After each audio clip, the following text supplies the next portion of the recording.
Hello, everybody, and welcome to Whimsically Wicked, a reading duet. My name is Haylee, and I am the whimsical half. And my name is Daria, and I'm the wicked half. We are here to do a very in-depth recap of, drumroll please, the Zodiac Academy.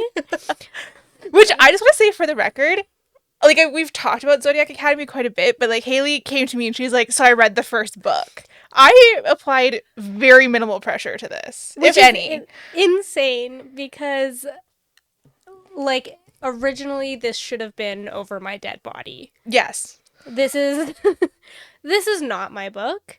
But I think what's important to remember is if you clicked on this podcast episode or this video, you know what this is.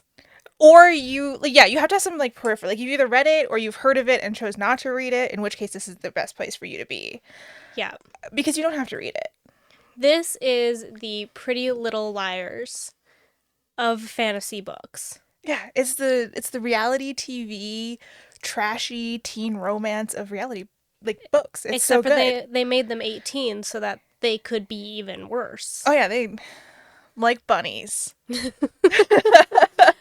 So we're doing this. We're doing a whole recap. And if you're watching the video, we have a whole little investigative chart. We have, twine that signifies different relationships. We have all the characters. So this is going to be fun for us. So the Zodiac Academy first book is called The Awakening. This is written by Caroline Peckham and Suzanne Valenti. And to my understanding, these two are sisters, aren't they? Yes, they are. Okay, amazing.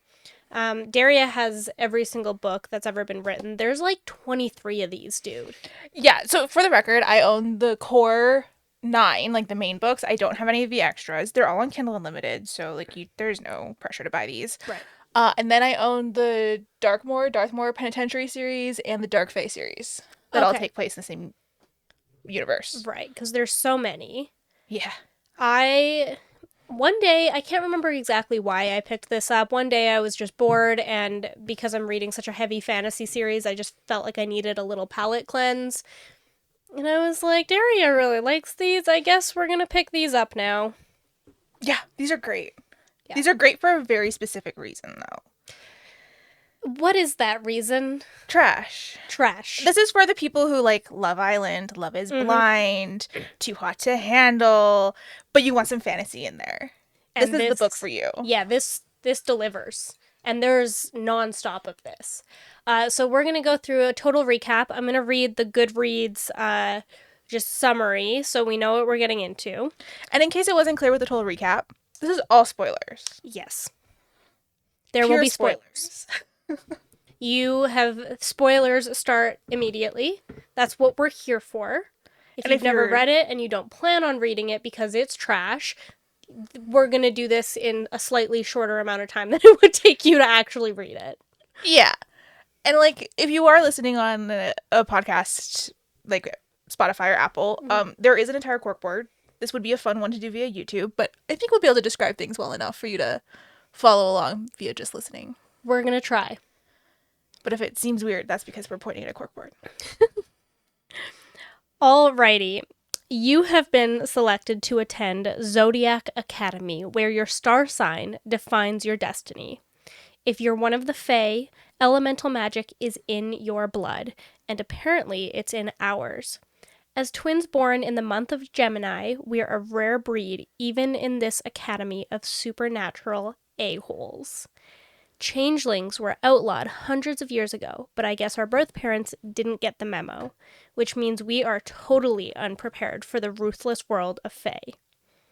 Air, fire, water, earth. No one has ever harnessed all 4 of them until we arrived, and it hasn't made us any friends so far. As the rarest elementals ever known, we're already a threat to the 4 celestial heirs, the popular vindictive bullies who happen to be some of the hottest guys we've ever seen. It doesn't help that they're the most dangerous beasts in the academy, and probably on Earth, too. Our fates are intertwined, but they want us gone. They've only got until the lunar eclipse to force us out, and they'll stop at nothing to succeed. We never knew we had a birthright to live up to, but now that we do, we intend to claim our throne. We can't expect any help from faculty when it comes to defending ourselves. So if the dragon shifters want some targets practice, the werewolves want someone to hunt, or the vampires fancy a snack, then we have to be ready. But we've been looking after each other for a long time, and fighting back is in our blood. Today's horoscope, totally screwed. I love it. That summary is just, it's the same that the whole book is written. That's what we're getting into. Yeah, and it kind of gives a little bit of like Gossip Girl. It does. Yeah, like I can definitely hear Kristen Bell. Gossip Girl. Totally. Yeah, doing the horoscopes all the way through. Okay, I think first off, really important question. What is your star sign? I'm a Cancer. So water. Water. I cry a lot. Yeah. Which both you and my boyfriend can attest to. Yeah. I'm an Aries. Okay. Which that is checks fire. out. My ex-girlfriend's also an Aries. A little crazy. Yes. Yeah. You all are. Yeah.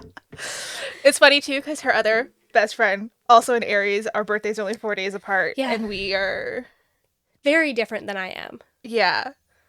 But it's fun. Yeah. Pushes everyone outside their comfort zone. Totally. On that note, we need to talk. You had that book out. The front of the book doesn't have the Sagittarius sign. Did you know that? No. Yeah, it just left Sagittarius out. Oh my god, it totally did. Yeah, it doesn't have it on there. Did they rectify it?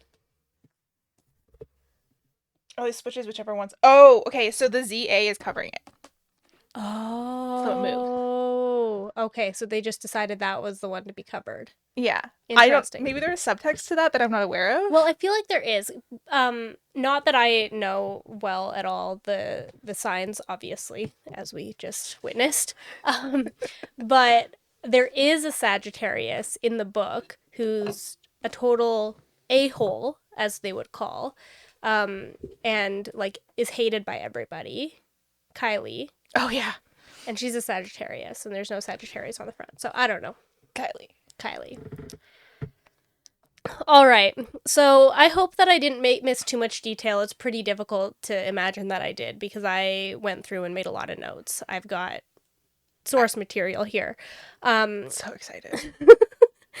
So we open up this story where Darcy is our first main character, and the whole book is switching between the two perspectives. So Darcy is our perspective, and Darcy is caught sneaking into her old foster father's house trying to steal money that her and her sister saved before being thrown out on their 18th birthday. So they were in foster care. Darcy and Tori, they got thrown out of their foster dad's house because he was basically just there to collect a paycheck. Yeah. And he didn't want them anymore. But Darcy is trying to sneak back in to their old foster father's house because her and Tori left $2,000 behind. And now that they're 18, they're trying to live on their own. They're not making a lot of money. They don't have any like life skills other than theft, pretty much.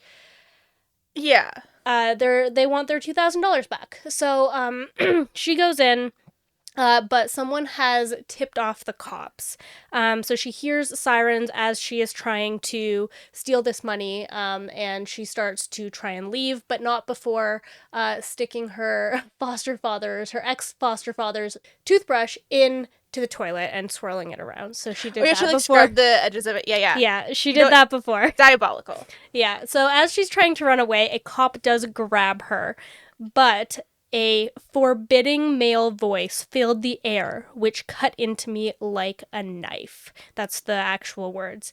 And said, "Let go of her." And that "let go of her" is italicized in the text. The cop immediately does as he says, and Darcy looks back to see a pair of large male hands that were already wrapping all of our lovely green cash up in a ball. And then he runs away. She also runs away. She goes back to her and Tori, so Tori's over there, their apartment that they got, to confess her failed job. And Darcy does make a point during this job that Tori is better at this stuff than her. She was trying to help out and trying to be productive, but Tori is the one that's good at this stuff. Yeah, Darcy's like the sweet, sensitive twin that you like protect, and then Tori's like the badass bitch twin who is gonna stomp a man's face in Exactly. if they hurt her or her little sister. Yes, and so we go to Tori's perspective now, who then goes to another job, and her job is stealing motorbikes and selling them off. So she steals this motorbike, but she goes off, and the guy doesn't give her that much money for it because the motorbike that she stole was too expensive, too nice. Nobody would, like, he wouldn't be able to get rid of it because it would be too obvious that it was stolen, basically. So he gave her, like, he really cheated her out of A lot of money. Mm-hmm. Yeah.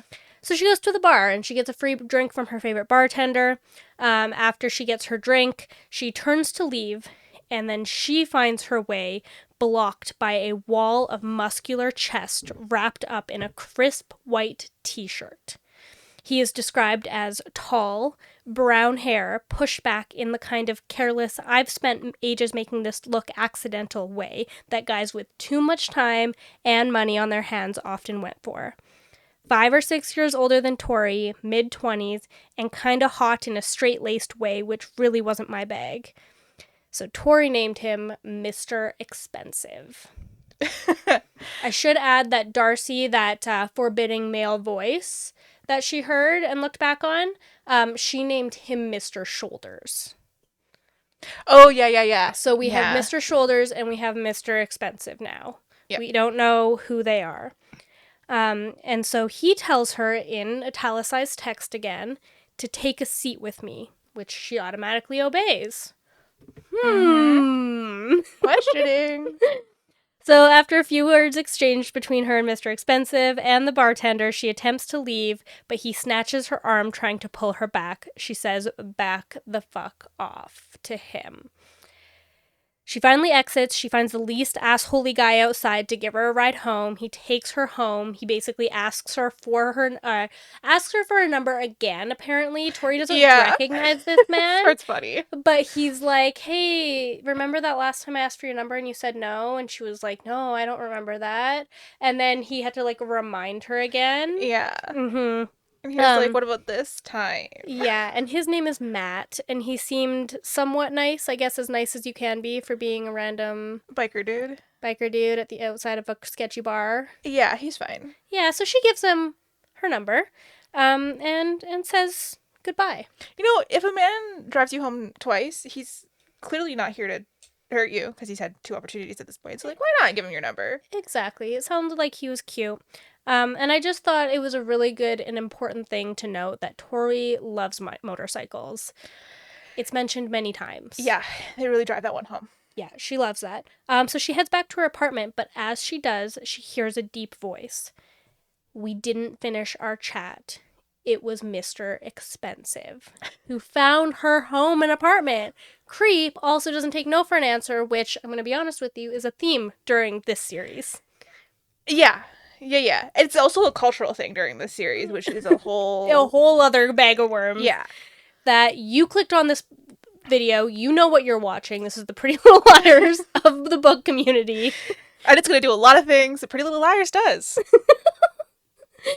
We're here to just provide the information. So she tries to run away from Mr. Expensive and hears "stop" again written in italicized text, which she does right outside her apartment door. He closes his hand over her mouth and says, "I am Professor O'Ryan. I'm not going to hurt you, and in italicized, you are not going to scream. You want to let me in." She lets him in. She doesn't scream. And now we have a new character. We have Professor O'Ryan.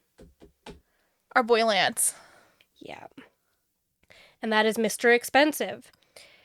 As soon as she goes inside, Darcy turns around and we have a POV switch again, and guess who immediately recognizes Professor O'Ryan / Mr. Expensive?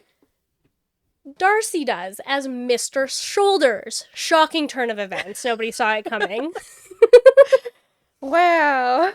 So Orion's here to give them a message. Orion tells Darcy and Tori that they are not human. They're actually fae, and they have an unawakened power in them, defined by the stars themselves. They're from Solaria, a mirror world of Earth where fae rule. It's tied to your zodiac sign. The twins are Gemini, an air sign. He tells them that he has used coercion on them, which is basically what we find to be the italicized text. Once again, didn't see it coming. Yeah, shocker. He said that he uses coercion on them because they're hot-headed and he needed them to calm down. He tells them that their real last name is Vega and empties the contents of his bag on the table. There's papers flying everywhere, and articles fly out of the day that their parents had died in a house fire and how the two twins were pulled out of the ashes. He had all of their foster care files, and when Tori asks him how this random man got pictures of their parents, he tells them that they're actually not their parents. Mm-hmm. Turns out they are changelings. They're fae-born, elementals with natural magic, but their real parents swapped them for the twins born to the human couple. He guesses that it was because they were in danger or because they were too annoying and wanted less annoying children. Yeah, Lance gives hardcore I hate kids. Fuck these teenagers vibes. A lot. He's not kind. No, he gives Snape. He does. We're using Harry Potter ones for this, and all I read is fanfic of Harry Potter. But he's like the reluctant teacher who's like here. But not like Alan Rickman Snape, like the Snape that was supposed to be like 30 years old in the books. Yeah. Yeah. Yeah. So they basically tell Orion, who's being very rude to them, that they're not coming with him. Fair enough reaction. But he baits them to telling them it's a shame to lose out on their inheritance because their parents were the wealthiest family in Solaria. Of course they are. He tells them that all they need to do to get their money is to enroll at Zodiac Academy. They'll get full board, have their own beds, and their inheritance will cover the cost of their stay. They'll also receive a monthly stipend from it. Once they graduate, they get it all. That's the law. So basically he tells them this. He's trying to convince them. Yeah. Which is like he's got their number as far as convincing them goes. Yeah. Cash money. And then in order to actually get them to agree, he just coerces them at the end anyways to tell them to say yes. Yeah. He says, say yes. They say yes. And then he takes them back. So he uses this like black glitter dust that we find out later is stardust to see a mass, and then so that he like sprinkles it all of them. They end up seeing this massive meadow surrounded by trees and a group of people, about 200 people their age. Mm-hmm. So we find out that magic is determined by the four major elements: fire, water, air, and earth. Everyone possesses at least one, some two, rarely three, and never four. Yes. Professor Zenith ends up introducing herself as himself, not sure, as the astrology professor, and she's going to be responsible for awakening their elements.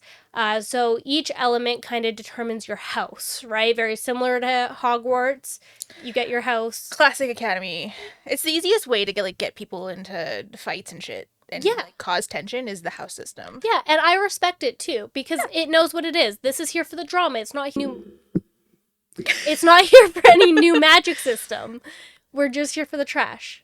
Be reliable. I will give Zodiac Academy credit, though. They did build a very complex magic system. Yeah. to, hold up this. It's not complex. Yeah. For sure. Okay. So what they have to do is that they have to lift their faces to the sky, which becomes glowing with stars like the Milky Way. She proceeds to ask anyone who feels rain to raise their hand. And Tori and Darcy feel rain on their faces, so they raise their hand. And a number of other students do as well. She then asks anybody who feels vines running up their hands and their legs to raise their hand. Tori and Darcy feel this. They also have earth. Tori and Darcy then feel a big gust of wind. They raise their arm again because they feel it along with other students. Now they have wind. And finally, they feel fire licking at their body, signaling that they also have fire. Yep. And now everybody is staring at them. They hear whispers like Vega twins and celestial heirs just across the whole community. And one girl pops out and says, "Looks like my boyfriend has competition." Someone else asks if she's really dating one of the heirs, and she responds that they've been together since forever, and he texts her like once a week. Yeah, they're hilarious. Yeah, so that was just a nice little intro to some random character. So then everybody needs to choose a house. So if you only have one element, you obviously just go to that house. But if you have two or more, you have to choose. And Tori and Darcy are obviously very overwhelmed with the choices and the new power that they've discovered. But they meet a girl named Sophia who offers to show them around. And Sophia is up there near Daria. And then they all walk over to what they call the Orb, which is this massive golden dome with swirling decorations. It's meant to be like the sun. It's where they eat, they take announcements, and Sophia tells them that it's a symbol of the zodiac signs being directed at the sun, or by the sun, and it begins and ends with it. They're nothing without the sun. So they have a massive symbolism with the sun. They enter this huge room, and it has a red couch that has 4 male occupants, described as deliciously bored, alluring, and powerful with an aura around them. Yeah. They're tall, strongly built with muscles, and made the girls look at them inappropriately. I don't remember if this was Darcy or Tori. It was probably both. Actually, no, I lied. Tori. Sounds like Tori. It's Tori. Yeah. It's gotta be Tori. So there are now teachers and students here. Principal Nova then introduces herself. We took liberties with Principal Nova. We did. We took liberties with a couple characters. You'll figure out who they are as we go. Yeah. This is Principal Nova. She introduces herself and shares that their return will be the talk of the whole Fae population. And they're going to watch the Vega twins to see if they can truly reclaim their throne. They are royalty. Of course they are. Their parents were the last king and queen of Solaria. They return as joint heirs to the throne. What they begin to learn from Principal Nova is that since the king and queen's demise, the 4 celestial families hold the power of the throne and have intended to keep that power. And I just wonder if those 4 celestial heirs are maybe 4 alluring and deliciously bored men that are sitting on a couch. Those 4 deliciously alluring men. It's very possible that that's what's happening, but we don't know yet. They learn that they have to graduate and prove their worth in order to take back their throne. They say they don't want it. They're like, we just want our money. Yeah. And they for an extended period of time, adamantly do not give 2 shits about this throne. Right. So then they're disregarded. Like everyone's like, I don't care what you think. The principal makes a massive announcement that they've returned it due to the surfacing of their powers on their 18th birthday. And a loud screech beaks out to a tall, broad-shouldered girl with long brown hair, leaps to her feet, clapping, followed by a wave of enthusiastic applause. They look over the 4 men. They're eventually introduced as the 4 celestial heirs and the Vega twins, who are introduced to them as Gwendolina, who is Darcy. Oh, yeah. And Roxania, which is Tori. Yeah. They're told that that's their real name. And both of those girls are like, no. The fuck it's not. Which, fair. Yeah, terrible. They're bad names. Gwendolina. Which I think is, on purpose to be like, no, we're sticking with her. Which I find interesting because, our other main characters do not have that type of name. No, they're not weird. No, because just you wait, we don't have another Gwendolina and Roxania. We have some very normal names that are about to come up. Yeah. So we kind of immediately start with some hazing, which is great. College. Yeah, so the heirs, who are obviously these 4 lovely, that's an interesting word to describe them, men, the alluring and deliciously bored men. Lovely. They start to haze the two girls, which is going to be our first signal that this red, that means enemies. Yeah. All four of these men are enemies with them because they're competing for the throne now. Yeah. Or at least power to rule this. Yeah. So Caleb, he gets a little bit too close to Tori. So Tori starts to walk away, but she immediately runs into Seth, who says it's very rude to turn your back on somebody. Tori then holds her own and says that she doesn't see anyone superior because if you turn your back on a superior, it's an insult. And she's like, you're not superior. The hazing continues for a little bit from Seth, where Tori finally says, fuck you, to Caleb, who steps up and says, I'd hope you say that. And then immediately bites her in the neck. Yep. Turns out he's draining her blood because he is a vampire. What I find mostly interesting here is that nobody does absolutely nothing, not even a reaction to this situation. Yeah. Which is like, and bear with me, I haven't read these books in 2 years, so I don't know where things get explained necessarily. But like culturally, kind of interesting the way they have it all set up, where it's like, if you get overpowered, you get overpowered. Like, that's sucks to suck, man. Yeah, that's definitely non-consensual. That's what that's called. Yeah.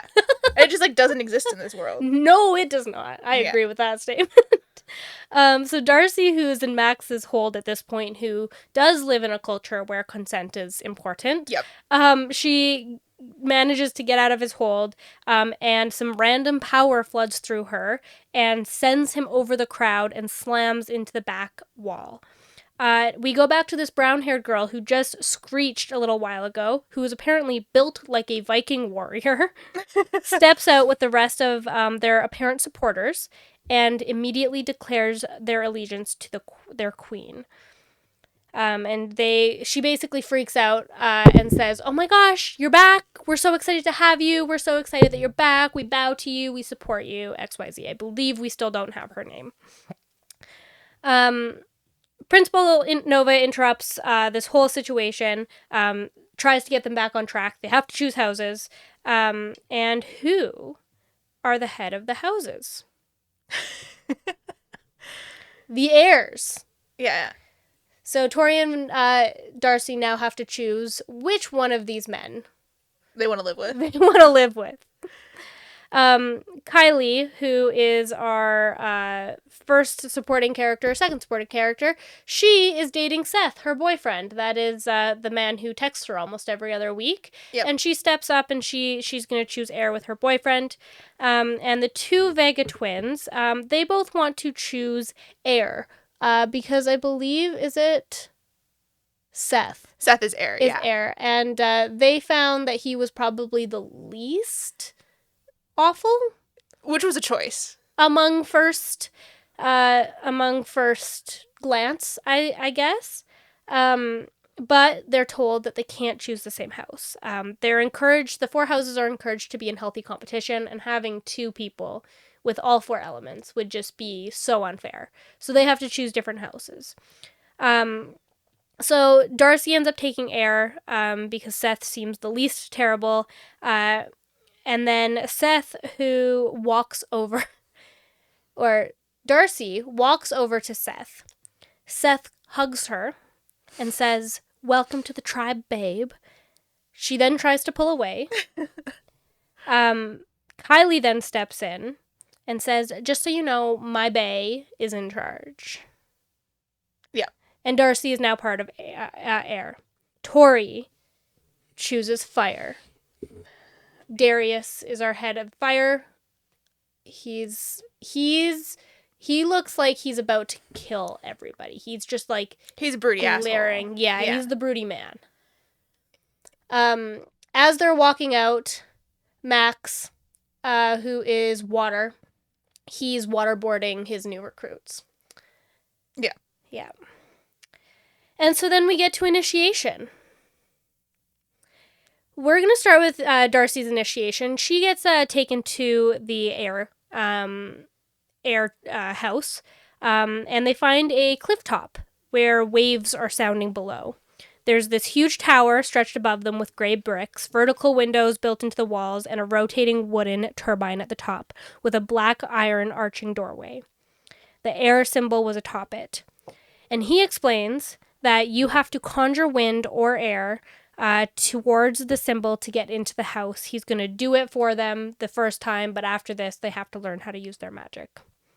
Do you have a map? I sure do. It's a really bad map. It is a really bad map. Okay. Nice. So, she steps forward. Seth starts petting her. That would be Darcy. He announces that initiation and licks her. And she says, "Gross, can you not lick me?" And he says into her ear, "Relax, babe. This is how I say hello." Yeah. So then she gaslights her into thinking that this is normal and she doesn't want to cultural shame him. So she just leaves it. And he finally asks everyone to address him as Alpha whenever they speak to him. They immediately get bagged over the head, all the new recruits, and he brings them to the top of Air Tower and has the senior people bring them all to the edge. And immediately she starts to hear, like, giggles and feet shuffling, and she just assumes that this is, like, them all coming towards the edge. So she's screaming, like, "I don't know what I'm doing. Like, what do you want us to do?" And Seth basically says they're going to jump on the count of 3, and they have to stop themselves from hitting the ground with their power. And this is when we realize that Seth is not nice. He's not kind. And he was probably not the least awful. No, I personally would have gone for Max. I think at the beginning I would have too. I think that makes the most sense. Yeah, I feel like, especially after their first impressions, like, I know Max is waterboarding his recruits, that's fine. Max sounds like the least traumatizing. Followed by Caleb. Well, considering Caleb bit someone and you just have, like, Darius just had a dark glare, Seth was actually the one who was being mean. Yeah, he was so cruel. Yeah, like, these 3 were all sucking, but, like, Darius, who just had a scary glare, and Max, who didn't really do anything. Yeah. I just feel like, you know what I mean? But Seth apparently was the nicest. We find out that he's not.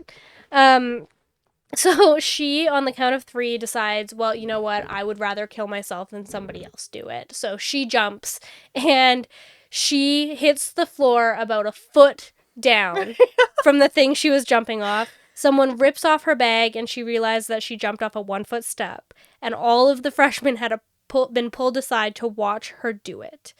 Seth then steps up and declares that him and the heirs have worked their asses off to earn the right to the throne, and that Solaria has been better off since the fall of King Vega, and that Solaria has been better for it. They don't intend to sit back and let them take the throne from the celestial heirs. But listen, he's got a point. No, he totally does. It is a valid point because, like, I don't know if they've called him it yet, but, like, their dad's called the Mad King. Yes. Like, it was a problem. Yeah. And, okay, so here's the thing. Tori, like, this just all could have been avoided. Tori and Darcy said they didn't want it, first of all. Yeah. Then, the celestial heirs who have it, like, why did they even have a king and queen before? Doesn't it make sense that we have, like, the 4 massive elements running... Yeah, you got a representative from each. Exactly, it makes sense. So, just everybody chill out, maybe a little bit. Yeah. But then we wouldn't have the story, so... There we go. Plot. So basically immediately after, he actually decides he wants to throw her off the tower, and says to jump or cut all of her hair off. A little bit foreboding, maybe. So she actually jumps. Her power saves her as she stops her fall, and she earns her place in the House of Air. Just a nice little traumatizing initiation. Yeah. Good for Darcy. She's part of House Air. Now we have Tori's initiation. Yeah. And Tori is with Darius in House Fire. And they go to House Ignis, which is fire. Sophia, who is also now in fire, starts to give Tori a bit of information on the orders of Fae. So vampires, we find out, are one of them. Vampires do sometimes lay claim on one power source, and since Caleb is one of the most powerful ones, other ones would bow to his dominance and not allow anyone else to feed on her. So basically, she's saying that Caleb might choose her to be like his only source of blood because vampires take blood, and as that, they take power from you through your blood or something. Yeah, so each of the different kinds of fae get their power in a different way. Right. So for the vampires, they're parasitic fae. So it like, say you had no power and I was a vampire and I bit you, I wouldn't get any power. But if you were fully charged and I bit you, I would get your power. Exactly. So they're saying that Caleb might be able to just like assert his dominance over everybody because nobody would dare touch Caleb's source. And Tori and Sophia make a comment about how they're going to be blood-sucked by anyone. They're happy it was Caleb, which there's just so much wrong with that statement. But we're going to move on. So they make it to House Ignis, and each freshman has to try and gain access to it. Darius tells them how only ones with their veins filled with the heat of the sun and hearts with the true power of the flames can enter the house and claim their place among us. Tori volunteers to be first, and Darius tells her how the first one to go always has the toughest go, and says she's probably not cut out for it. So she heads into the mouth of the cave where she starts to see fire. There's burning coals on the bottom of the floor, and while she's starting to mourn her boots because they're touching fire, she sees a lion who just charges at her.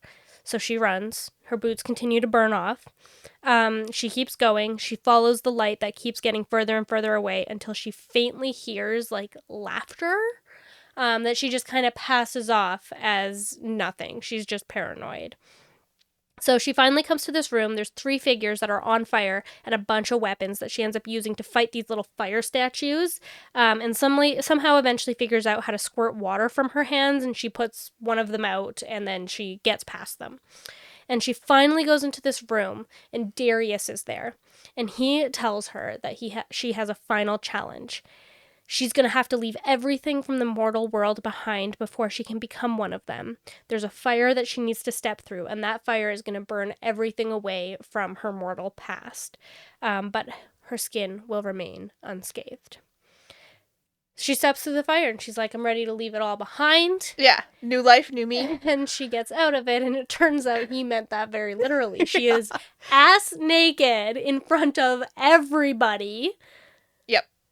And he burnt all of her mortal clothes away. Yeah.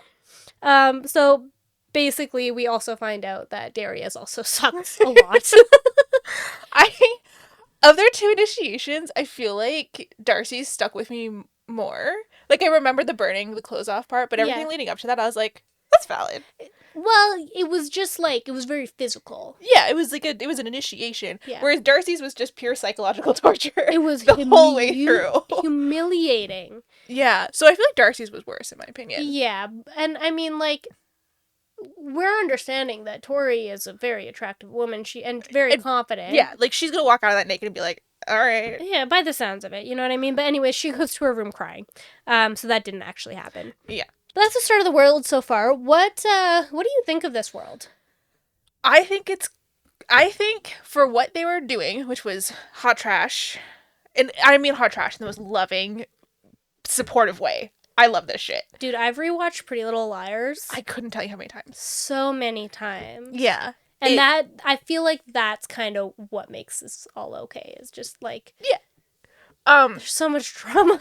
I respect the amount of world building that they actually put into it. Yeah. Like, it has a full political structure. It's got a pretty cool magic system, in my opinion. Because as you learn about more and more Fae, you have to learn about, like, how they absorb their magic and how they recharge. And, like, the wolves have to run under the moon, and the vampires have to drink the blood, and then the Nemean lions have to lay in the sun. And what Zodiac Academy has is everything. Yeah, it is all the tropes in one. Right. Because, I mean... You know, like, you have your werewolves, you have your vampires, which have been done over and over again with trash, like vampire. It's like Vampire Diaries and Pretty Little Liars put together, and I'm not even kidding how accurate that is. Yeah. But it's just got everything. Like, it's got witchcraft, it's got, like, coercion and dark academia, but the magic system itself kind of just brought everything that people love about magic and put it all in one somehow. Yeah, and it makes sense. Like, it's not hard to follow the magic system either. You're like, vampire, eat people, magic. Well, and it's because they kept it so simple. Yeah. They knew their time for world building. I think what all really helped just from a like narrative standpoint is that Darcy and Tori, it is first person.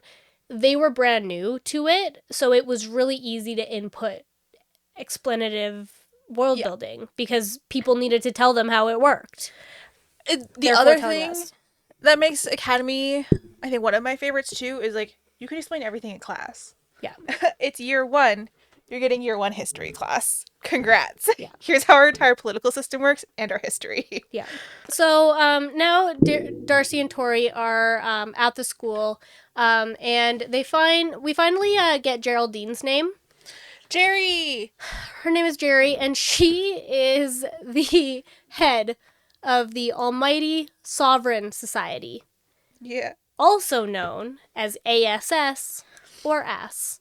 I would just like to say that in university, my archaeology student society was called the Archaeology Student Society, which was also the ASS. Oh my god. Yeah, and that was an official, like, there was documentation, and I had to put it on things. So good. It was glorious. Yeah, that's excellent. And it was like a trowel for the A, and then just SS. It was great. Amazing. Okay, well, we have the AS society here, and Jerry is the head of that, and basically they're here to support Darcy and Tori in like an annoying way. She screams, she claps, it's overbearing. Yeah, it's cringe. Yes, very cringe. So they avoid her. They start to avoid her. They decide not to sit with them at lunch. So Darcy and Tori just sit together. They discuss how much they don't want this throne and how much they kind of just want like their money and leave, and that they have to basically convince everybody else that they don't want it. Yeah. So then they go on their walk, and they see a unicorn that starts petting. They start petting. The unicorn flies down. They start petting it until 3 seconds later, they find out that it's a student named Tyler, also known as our My Little Pony over there. Which I thought was poetic. And once Tori realizes what he did, because he was just like sitting there getting her to pet him while he was a unicorn, as we know, she punches him. Yeah. Tori punches Tyler flat in the face as he turns back. And we also find out that Sophia is also a Pegasus. We learn that the Pegasus is not the most powerful. They're kind of the joke of this world. Yeah. Like, the unicorns are more powerful than the Pegasus. Yes, exactly. So, not that powerful. Sophia is their friend, but she's like, she kind of feels insecure being around them right now because she doesn't have as much power, but she does have a lot of knowledge of the world, and she's kind to them, and she's about the only person so far. Yeah, and we're going to learn really quickly that power is extremely important. Yeah. So Sophia tells us a little bit more about the world, and she basically tells them that you're not going to be able to just, like, dip out of this responsibility. You are here, and you have power, and people want that power. And we start to kind of get an idea that people in this world are just, they want power. That's it. It's a power struggle. Whoever outpowers you wins. Yeah, the most powerful person sits on the throne. The most powerful person gets to dominate you. Like, you can tell, like, that's how the coercion works, all of that. It's very hierarchical. Very, very. And so she basically says, like, you guys can't just not do this. People are always going to be out to get you. You can't just take your inheritance and live a happy life. That's not in the cards for you. Everyone's going to be looking to kill you. Because they're going to be worried that you're going to come one day and take their power. Yeah. So they find this little hot springs, and Sophia says it's a really great place for a dip. And Tori, in her mind, implies that she does not like deep water. She was hoping that it's not deep water. And she kind of alludes in her mind to this accident that happened, and she doesn't want to think about it. So they just find that hot springs. Sophia and Tori then go to class, and change and meet Caleb, who sees her and bites her almost immediately. Yes. They go to class, Caleb sees her, and then Caleb bites her.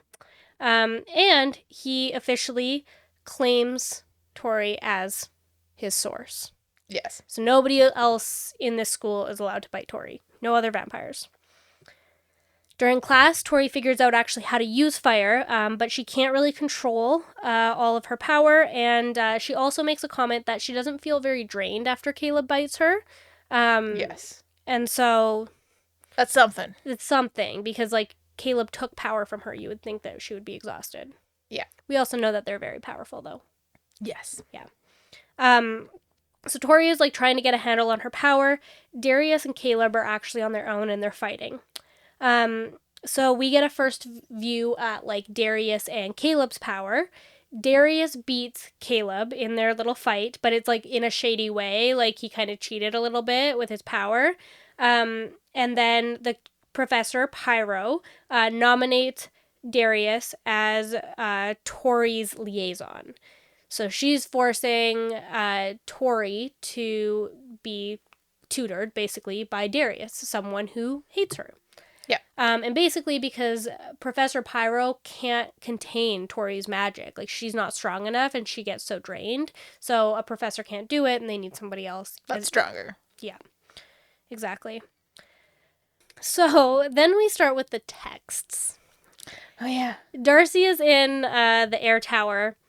And she gets a notification from something called Facebook. They all have this atlas that they hold, and it's given to every student, and it has Facebook, which is Facebook for the school. I kind of forgot about this part of the story, which I shouldn't have because it's fucking gold. Yeah, and you can text other students on it. You can post pictures, and just, like, what we already know about the culture. Think about when we all first got Facebook. Like, I got Facebook when I was in 6th grade. That shit was ruthless. Yeah. 2008. And so that, with adults who are not as mature as adults, this is going to go bad. Yeah. So Darcy realizes she's been mentioned in a Facebook post. Kylie Major posted, "Great first day. I'm so blessed to be here at Zodiac Academy. It must be harder for girls like Darcy Vega and Tori Vega, both added. They don't even have basic coercion defense. Be careful on campus, girls. Hashtag love ya. Hashtag be safe. Hashtag girls stick together." But you're announcing that they can't overcome the coercion. Yeah. So shady. Yeah. And then we have comments, and this is just to, like, give you a feel for, like, what's going on this Facebook post. Not even a basic shield. Ha ha ha ha. Hashtag shieldless boars. Jillian Miner says, "OMS, hun, you're so sweet. Hashtag love you back." Yolande says, "Are you really going steady with Seth Capella, Kylie? Hashtag wolf whirlwind. Hashtag date her till you made her." Milton Hubert says, "Yes, gonna make them moo." We also find out that Seth is obviously a werewolf at this point. Yeah. But those are the comments. And we start to get messages from a mysterious situation here. The contact person who has messaged Darcy is called the Falling Star. And it is basically messaging them to say, don't trust anybody. Mm-hmm. And this text says, "The shadow draws closer to you, Darcy. Stay in the light." So what does Darcy decide to do after seeing this message? Something stupid. She decides to go straight through the forest alone. And she runs into Darius and Seth, who now know that they have no coercion defense. So they basically look at her and they're like, "Run." And she starts sprinting away while they chase her. Immediately after, they, like, chase her to some, like, little field in the forest in the dark where, like, this message just ominously told her not to go. And they're joined by Max and Caleb. They end up trying to pull a prank on her, where Max covers her in water. Max is of the water sign. Caleb then covers her in dirt, so now it's mud. Darius then blows heat while Seth blows wind on her. They call this the power of 4. And so she's just like this caked over dry mud on her. Mm-hmm. And they snap a picture. Then she tries to like get out of this forest and someone sees her and makes her sound like a donkey. And then she finally runs to Orion's. And that's Darcy's first day. Yeah. And because, so Orion is now Darcy's liaison as well. Oh, yeah, I remember this. Yeah, so in their first day of class, Darcy became, I think Nova was the one to assign.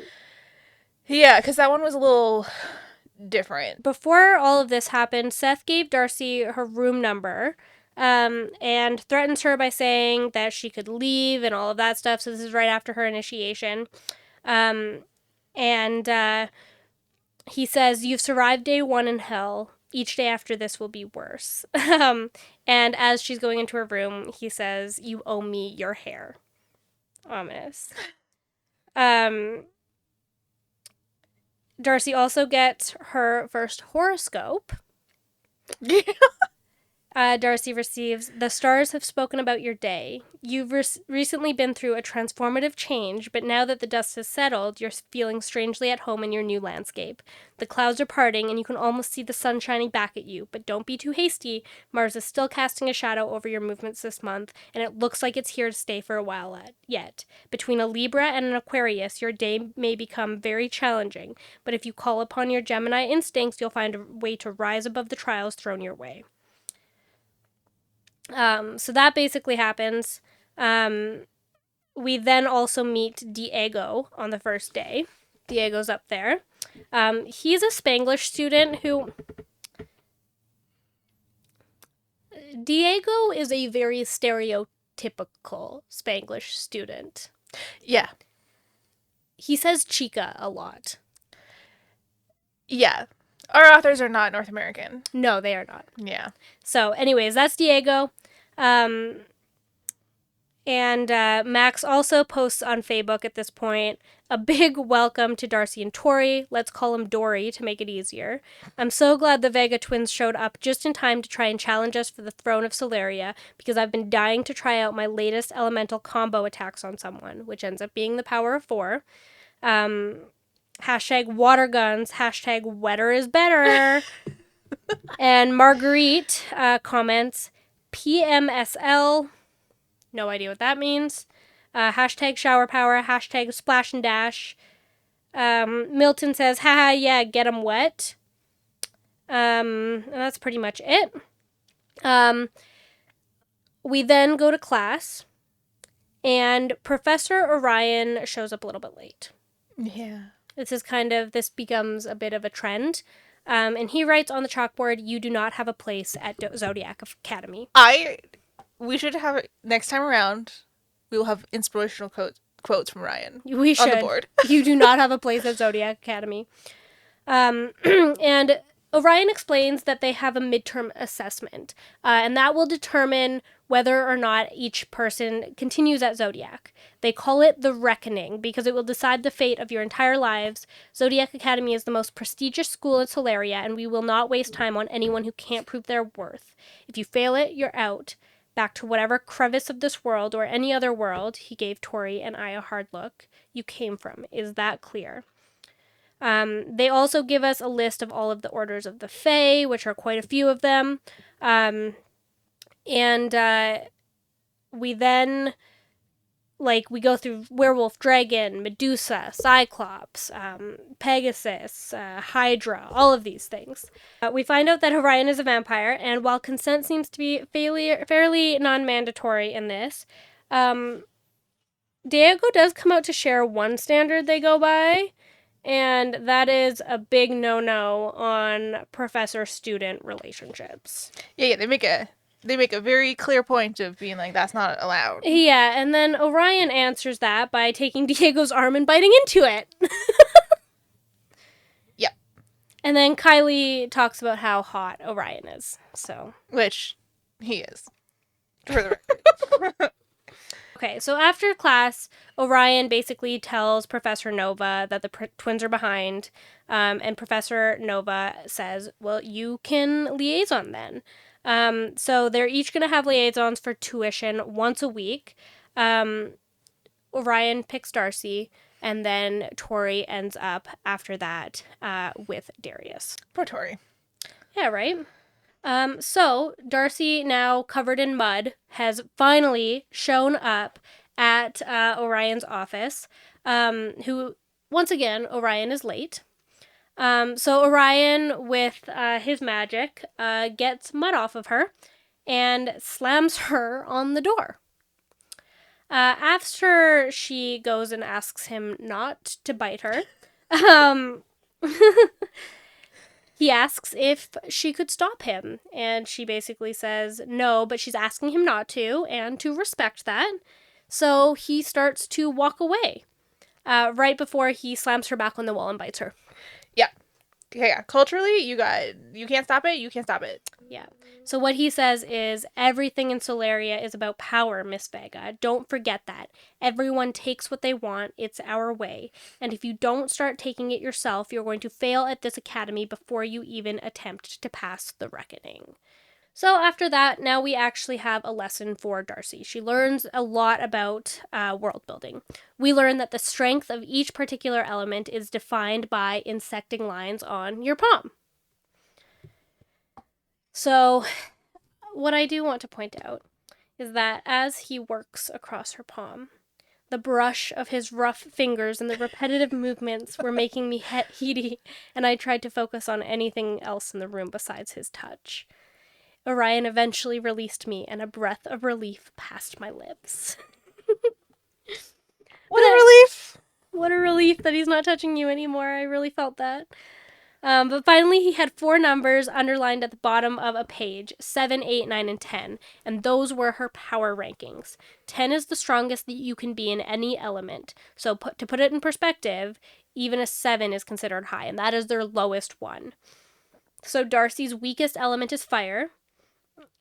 In 8, she's an earth, 9 in water, and a 10 in air, which is her house. And then basically Darcy asks, like, we're powerful because this is, our parents were royal, is that why? And he goes, yes, your father was the most powerful fae in Solaria. He had 3 elements, fire, water, and air. Your mother had just 1, air. She was a Gemini like you and named the most beautiful woman in Solaria. That was after he returned with her from a faraway land his army has invaded. King Vega married her, disregarding tradition, because the powerful families tend to breed with their own kind. Keeping bloodlines pure, keeping them powerful. Yep. Makes sense. And it also usually produces offspring of the same orders. The purer the line, the more powerful their magic. And he just, like, disregarded tradition and went with this random lady. We find out that their mother was a harpy, and the father was a hydra. She's like monster with multiple heads, and he's like, yes, that's correct. Yep, sea monster with multiple heads. And he says, well, what do you think me and Tori are? She asks him, and all he says is trouble. Yeah. Not my problem. Yeah. Orion then continues to share that the timeliness for their return is really bad, because they have an issue. The world has already fallen out of balance, and now that Tori and Darcy have shown up, it tips the scales even further into chaos. Whole families are turning up dead, powerful ones too. Their parents were the first, but definitely not the last. She was like, whoa, what about my parents? Like, they were killed. And he just said, I'm not saying anything. This isn't not my circus, not my monkeys. Yeah, not my problem. Yeah, and then he goes right back to world building. Yeah, because I see this is where we kind of get, like, the nymph. Yes. Intro. Yeah. Which is super brief and not helpful. No. Because that's his motto. Yeah. Super brief and not helpful. Yeah. But they will be important later. I imagine that they will. So we find out that different orders magic replenish their magic in a different way. So a werewolf draws their power from the moon, a Medusa draws from mirrors, and if you hadn't guessed it yet, a vampire draws powers from others through blood. If your magic swells, try to focus on your immediate vicinity that you could be drawing power from. This is like his instruction on how to start to figure out what you are. Like, is the moon giving you power? Do you have this bloodlust? Like, what are you feeling? And then he basically tells them, doesn't matter. You're not going to pass the reckoning anyways. The world doesn't need two ignorant girls in power right now, and as much as most of the celestial heirs piss me off to no end, they at least know how to deal with the nymph population. Yeah. So, basically, they're another race. Don't worry about it. You'll be long gone before they become relevant in your life. Yeah. And that's all we know about the nymphs. And then he ends up telling her he's a Libra. He's a sucker for fairness. And she goes, oh my god, a Libra was mentioned in my horoscope this morning. And that is the end of Orion and Darcy's meeting. You know, he has a good point, though. Their world does not need two uneducated in their ways teenage girls vying for power. They really don't. They do need the 4 boys who have been raised for said job. You would think. A little bit. Right? You would think. At least right now, I mean, they're not kind-hearted men. No. But they clearly have some kind of problem. Yeah, and they've been here their whole life. Like, let's maybe not put all this pressure on these 2 poor girls, too. Yeah. We go to Tori now, who also has a horoscope of the morning. Good morning, Gemini. The stars have spoken about your day. Today you may find yourself on a collision course with a Sagittarius. We know Kylie is a Sagittarius. Though this altercation may bring you peace of mind for a while, try not to forget the true obstacles in your way. Today could well send you spiraling down a various path, so be sure that each decision you make is one you want to stick with. Whatever stance you choose to take today will set the dice rolling and take control out of your hands. Tori is more of an eye roller at this stuff. She's like, this is stupid. Yeah, I don't care. Don't care. Didn't believe in it before, don't believe in it now. Exactly. So she opens Facebook and there's a picture of Tori, not with clothes on. Yeah. All over Facebook. Milton, who is our resident social media bully, says things got hot during the Ignis hazing. Hashtag wouldn't say no. And Marguerite goes in and comments, looks like the unwanted heirs are already learning their place at the bottom of the pecking order. Hashtag whores go hairless. Making some interesting comments on that. Damien says, are you saying that you're a hairless whore, or are you hiding a full bush beneath that pleated skirt, Margaret? And I don't think I should continue with those comments. Yeah, I wouldn't. Yeah, they get worse from there. Yeah, they don't get better. Then Tori's like, what the heck? We probably shouldn't be posting naked pictures. Like, that's got to be against... Yeah, this is a school phone. Terms of service. Yeah, this is a school phone and tablet. We shouldn't be doing this. On this public platform. Yeah, exactly. So the Facebook admin does step in. Don't worry. Students are reminded that this social media site is not intended for sharing pornography. Good. Great. Milton Hubert, you have been docked 10 house points for Ignis. In the future, please share naked photographs privately and not on the public page. Great. Oh, good. So Tori does all of a sudden learn how to use magic because she does run to the orb. She finds Milton and soaks him in water and then slams him on the wall with wind.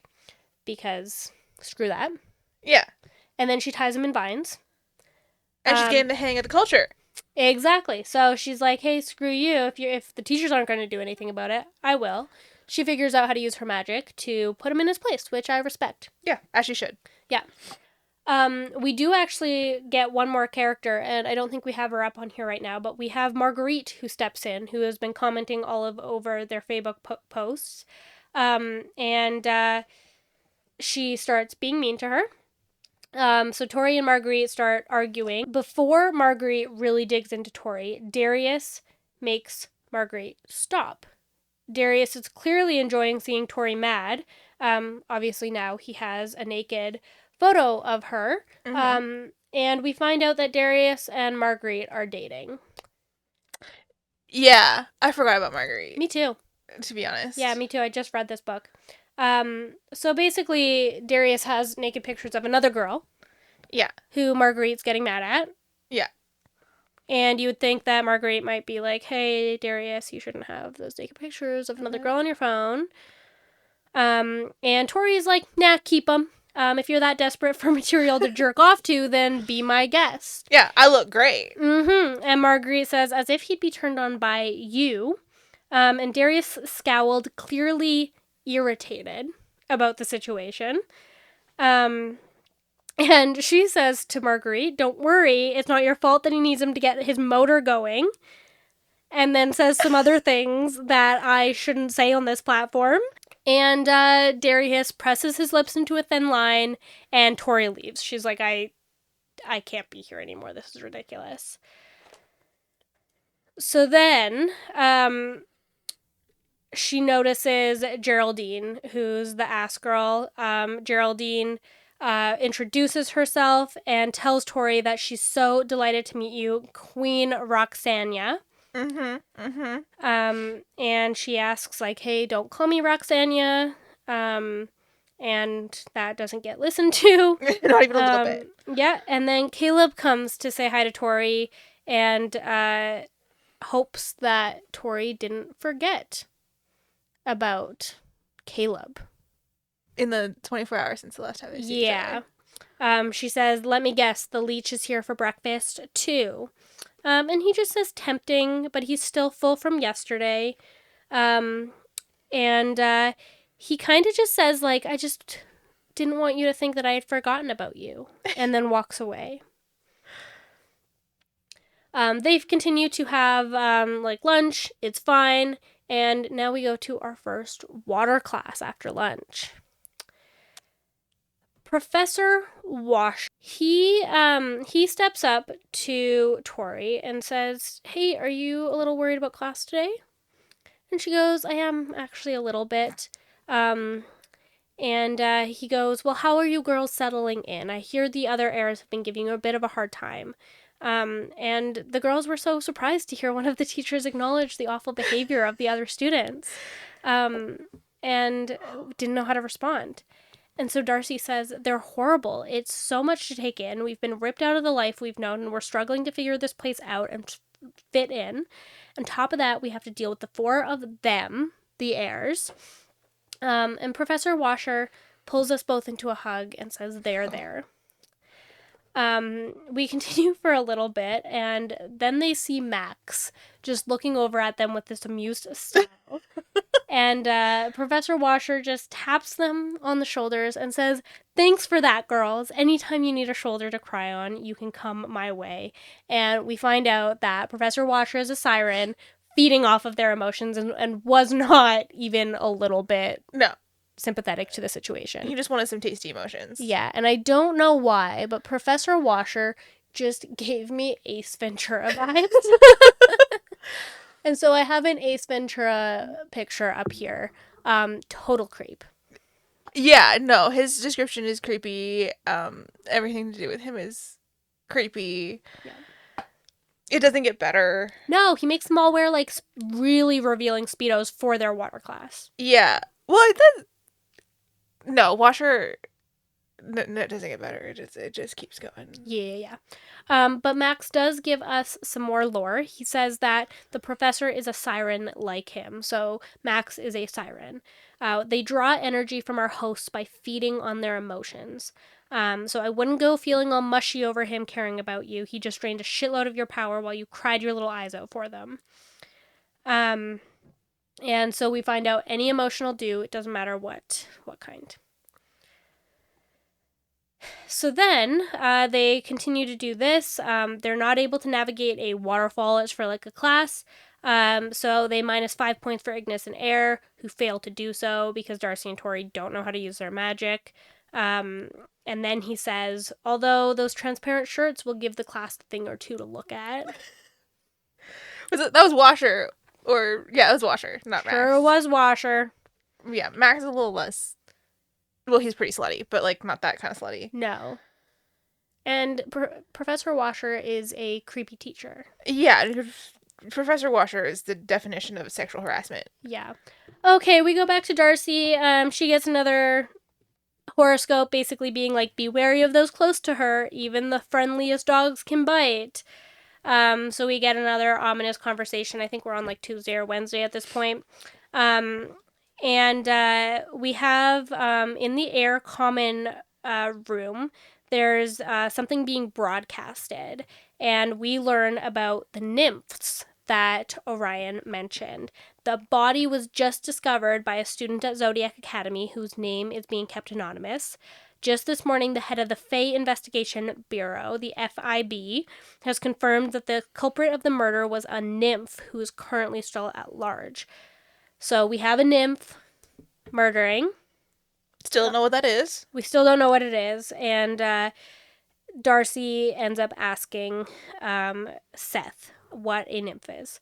And he tells her that the nymphs are another race. They live in the shadows of the Fae, and they're our enemies. She's like, why? And he goes, because nymphs aren't born with elemental powers. But if they kill a Fae, they absorb all of their magic, every last drop. And then they can use it against us. So basically, they have the gift of the shadows. They're able to drain a Fae of its power. They do it using these little probes. Yeah. And it's meant to be. Yeah, like Proby. their fingers grow all sharp and they like put it in you and they drain all of your power. And then they are able to use your power as they please and you are dead. Yep. They're also able to remove memories, or the woman said that the student found the body and the FIB is removing their memory. And Darcy's like, whoa, memory removal is a thing? And he goes, it's advanced coercion, forcing the Fae to forget something. Completely illegal, but there are a lot of conspiracy theories about the FIB which say they do it on the sly. Yeah. So, some sketchy memory stuff going on, too. Some corrupt government organizations. Classic. You can't have organized government without corruption, apparently. No, they can't. Finally, they go to the Orb for breakfast, and they find Geraldine holding their seats for them. So they bring them over, and Geraldine agrees to help them work on coercion. So that's great because, and the reason that Geraldine agrees to help them out with this is because Milton Hubert, the social media bully, comes up and coerces them, the two sisters, to make out with each other. Yeah. And they get really, really close to doing it. And Geraldine screams, "For the queens!" and dives in the middle of them before they're able to do it, and they snap out of their coercion. So they decide, like, hey, we really gotta learn this now. Problem. Yeah. And I'm shocked they lasted that long, being like, hey, can someone help me? Like, it's been at least a day since this all became a problem. I know. At the very least. And, like, 3 days since... Also, the timeline for this book is, like, a week. It's crazy. That Less this than a whole week. book is, like, 6 days. Yes. I would like to maybe go in, like, through it one day and just see if all of these things could actually happen in a normal day. Yeah, like, are there enough hours in the day for this book to happen? Yeah. But yeah, like, they lasted so long without asking for help with the coercion. I would have been like, hey, I need help right now. Yeah, this needs to... I'm locking myself in a room until I know that nobody can force me to make out with my sister. Yeah. Or, like, honk like a donkey. Or Yeah. run. Or any of the other Anything. things they had to do. I know. They just That should have been priority number 1, but no, they thought it was going to be fine. So they go to tarot class and they have to read cards. And Darcy turns one over and it is the High Priestess. And we find out that it means that someone's being dishonest with you or withholding information. And I was just like, no shit. Yeah, everyone? Nobody likes you. right now. Yeah. It's you against the world. Of course somebody's being dishonest with you. And so basically the professor, her name is Professor Astrom from, his name was Professor Astrom from the astrology or the tarot class, and says, like, did the card show you something? And she shudders, like, no, it's more of a feeling. I feel like I'm being watched. And then there was a fire. And says, like, can I hold your hand for a moment? Astrom gasps. This is like Harry Potter when Oh, it's Trelawney. Trelawney. Yeah. Starts like, oh, it's the Grim. That's what Astrom does. And he just says, beware your enemies, girl. They are made of fire and shadows. Which, like, at some point I'm gonna do a dialogue check on what Trelawney said during Harry Potter, because that's got to be awfully close. Yeah. Yeah. The fanfics don't have that second prophecy very often, so I don't actually remember that one. And then they're like, screw this isn't real, try again. And then they do it again, and they get the High Priestess like 4 more times. And then they look at each other, and they finally acknowledge, like, someone's lying to us. And we're like, okay. Everyone on this board. Yeah. Even each other, honestly. They're probably lying to each other. All the time. Everybody is. Constantly. Yeah. No one's telling you the truth. No. So then the two of them head to the Howling Meadow. They cut a corner through the Wailing Wood, and the Wailing Wood is where Darcy got hazed by the 4 celestial heirs the first time. Now they're going to the Howling Meadow. And they stepped out into the sprawling meadow where they had their awakening, and that's where the Hollow Meadow is. Long story short, they are in a class for werewolves. This is one of their classes where they're trying to decide. They're trying to figure out what they are. Yeah, which type of fae they are. Long story short, Seth strips. They all get naked. And they all sprint down a hill. Just 150 naked students sprinting down the hill until they morph into werewolves. Very Twilight style. Yeah. Very open with the whole naked thing across the board, because most of these people shift into something else. So they're like, clothes optional. Yeah. So Darcy's like, what is happening? And basically Seth comes over and is like, get on me. And he doesn't say that because he's a werewolf, but it, like, acting. Yeah. So they both get on different werewolves. Darcy's riding Seth, and Tori is on somebody else. And they go to a clearing with a large pool of water. Seth goes to Darcy. Do you like riding me? And they're all in the water at this point, except for Tori. Remember, Tori has the thing with water. Yep. Darcy's like, I prefer you as a wolf. So Darcy tries to swim back to shore. Seth says, nope, I'm holding you here, because who cares? He goes, you seem upset this morning. To Seth. Darcy says that to Seth. And he says, have you been spying on me, babe? And Darcy said, no, it was plain to see. My knee brushed against his thigh, and a deep noise left his throat. And Seth goes, it's nothing to worry yourself with. I'm fine. And Darcy goes over to Tori, makes sure she's okay. And then basically they're both like, well, how do we know if we're werewolves at this point? And Seth is like, howl. And he didn't coerce them this time. So basically they both make a huge fool out of themselves trying to howl like wolves. Yeah. And he goes, yeah, you're not wolves, so you don't run with my pack. Him and 150 other students leave them in this place of water, and they have to find their way back. Now we go back to Tori. We get the first glance of, like, Tori's, like, school-assigned tutor, who's not Darius. This professor is, like, kind of everything she needs. It's, like, sign a paper. She doesn't need her to meet with him all the time. It's just very, like, transactional, which Tori really, really likes. So she's just completing some work for it and everything like that. But this person kind of feels like they don't want to be there. It kind of seems like that. Super dressed up and everything like that.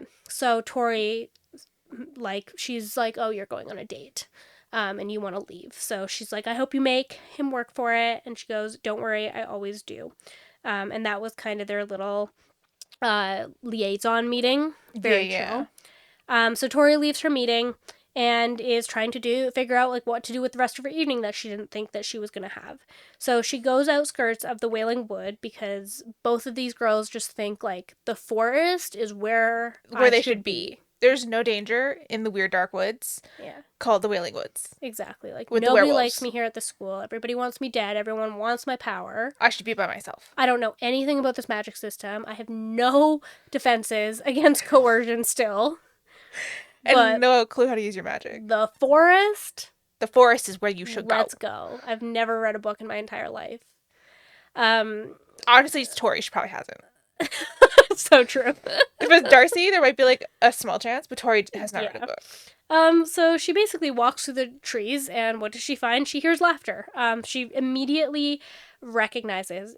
So she goes and she finds all 4 of the celestial heirs talking. And why are they always talking in the woods? I know. Well, like I know why they're always talking in the woods. Secretive. But like, it's not very safe. Nope. You're having like an important conversation. And you're just like, the wind can carry my voice wherever it wants to go. I know. And if you're like a vampire, I assume that they have vampire hearing. Like like each of the different fae have their own enhancements as well, in addition to their magic. Right. So you should be cautious of where you say things. Anyways, she hears them, and Seth says, I heard something pretty interesting today, Darius. And he says, what? Well, Seth says, pausing dramatically, I've heard that you've promised Marguerite a meeting with your parents the next time they come for a visit. And Darius just snorted a laugh. And Caleb goes, still all set to marry your cousin then? And Darius goes, I'm not marrying your fucking cousin. Besides, she's my second cousin. Oh, God, purebloods. And Caleb goes, okay then, are you all set to marry your second cousin? And did she ever manage to get rid of the growth on her face? And then they're really degrading to women and their aesthetics for a little while. And basically says, like, no, I'm not marrying her. They eventually go to the topic of power. Caleb asks if anyone has power to give them because he didn't see Tori at dinner, and Tori does like a little mental like, thank God I didn't go to that. So Caleb's like, I enjoy the way Tori tastes. She's got more power in her blood than even your assholes. And he goes, there's no point in denying it. We all know what their potential is. And Growl says, which is why we need to make sure that they fail the reckoning. So they are all, scheming. So they're all scheming of ways to like get rid of the 2 of them. And so Darius says, well, you can meet me at Ignis' house in the morning and wait outside of Roxy's room to surprise her. Which Tori obviously hears and clocks. Darius says basically right after that he needs to go to bed instead of going to the Hollow. We don't really know what the Hollow is, but the guys invite him there. He says, no, I gotta go to bed. He waits for everyone to leave and then pulls out his phone to call someone. So the boys leave. And he is on the phone. And he goes, took you long enough. He growled when the person on the other end finally answered, I need to talk to you in person. Now. The situation has gone on too long. We should have dealt with them by now. I think we need to escalate the plan. Just stop. I'm coming to you now. And Tori's like, should I go home? Do I follow this man? Yeah, do I stick my nose where it does not belong at this point in time? Yeah, once again, we wouldn't have a story if she didn't follow them. Yeah, absolutely. So she follows them, and she comes up to Asteroid Place, faculty accommodation only, strictly no students at any time. So basically we're at, like, the teachers. Yeah, they're like cabins or whatever they are. We see Orion come from the bushes to meet Darius. So we have, like, a really ambiguous understanding of their relationship. We have that in like an orange tape. We don't really know what their relationship is, but we know that there is one. There's something there. Yeah. And Orion tells Darius, I told you not to come here if someone were to see you. And Darius is like, shut up, whatever. And Orion's like, you know how much I care about this, but I don't want us to mess it up. And he goes, so why are we waiting? We know where they are. We could go there now and find them while they're sleeping. End this once and for all. And Tori is obviously assuming that they are talking about her and her sister. Which, like, fair. Yeah. Orion says, not yet. We could be wrong. We might end up taking innocent lives. It's too hard to be sure with the information we have. So just really ominous. Like, they kept... Yeah, they're not giving any detail, but, like, they want to murder somebody's. Yeah. Yeah. And then basically Orion just ends with, well, we'll have to do what we have to do before anyone finds out it was us. And we finish with Tori going home, and she calls Darcy to be like, I'm staying with you tonight because I don't want to get attacked. Yeah, I'm not dealing with this shit. Yeah, so she heads to the air tower. She can escape the heirs' wrath the next morning. She stays with Darcy instead. She tells Darcy everything, and she has the suggestion to text their ambiguous, unknown human, the falling star, because he had mentioned Orion in one of their texts, and they were like, we want more information. And the falling star answers, and he says, I don't like the company that he keeps. And Darcy says, do you mean Darius? And the falling star says, yes. Darcy asks, do you know what they're up to? The falling star says no. And falling star then says, but I do know this. Anyone in allegiance with the Acrux family, Darius's family, is bad news. Don't text them. And they say, why? And he goes, I believe the House of Acrux was involved in the death of your birth parents, and I have my suspicions that the other heirs' families assisted. I can't share all the findings through Facebook. It's not secure, but read this and I'll be in touch. And they came to a site which shared the news post of their parents dying. Their deaths had been declared as a murder, and the evidence points to a calculated nymph attack involving 2 or more creatures. Lord Lionel Acrex, Darius's dad, was the first on scene in an effort to help his lifelong friend, King Vega, when a distress call was reportedly sent to him. Unfortunately, his arrival came too late, and the nymphs in question still remain at large. And the falling star is saying, we think it was him. Which, like, suspicious. The first person at the murder scene is always the first suspect. Yeah, well, here's my thing, because whenever we have, like, a group or a race of people or monsters or whatever who seem really bad at the beginning, who seem like they're the villains problem. we're fighting, and they're a whole race who, you know, are evil. Yeah. It's usually not the real story. Yeah, you gotta question that one more. Yeah. Unless your author isn't so great at writing. True. Fourth wing. True. In which case it might actually just be the bad guys, an entire race, and then you get that. Are we still sure about that? I don't know. I don't know. I have no faith. There's 2 more fucking books. I'm never getting over Onyx Storm. You're gonna have to hear about it for every episode until the next one comes out, and then I'll switch. Yeah, seriously. Oh my goodness.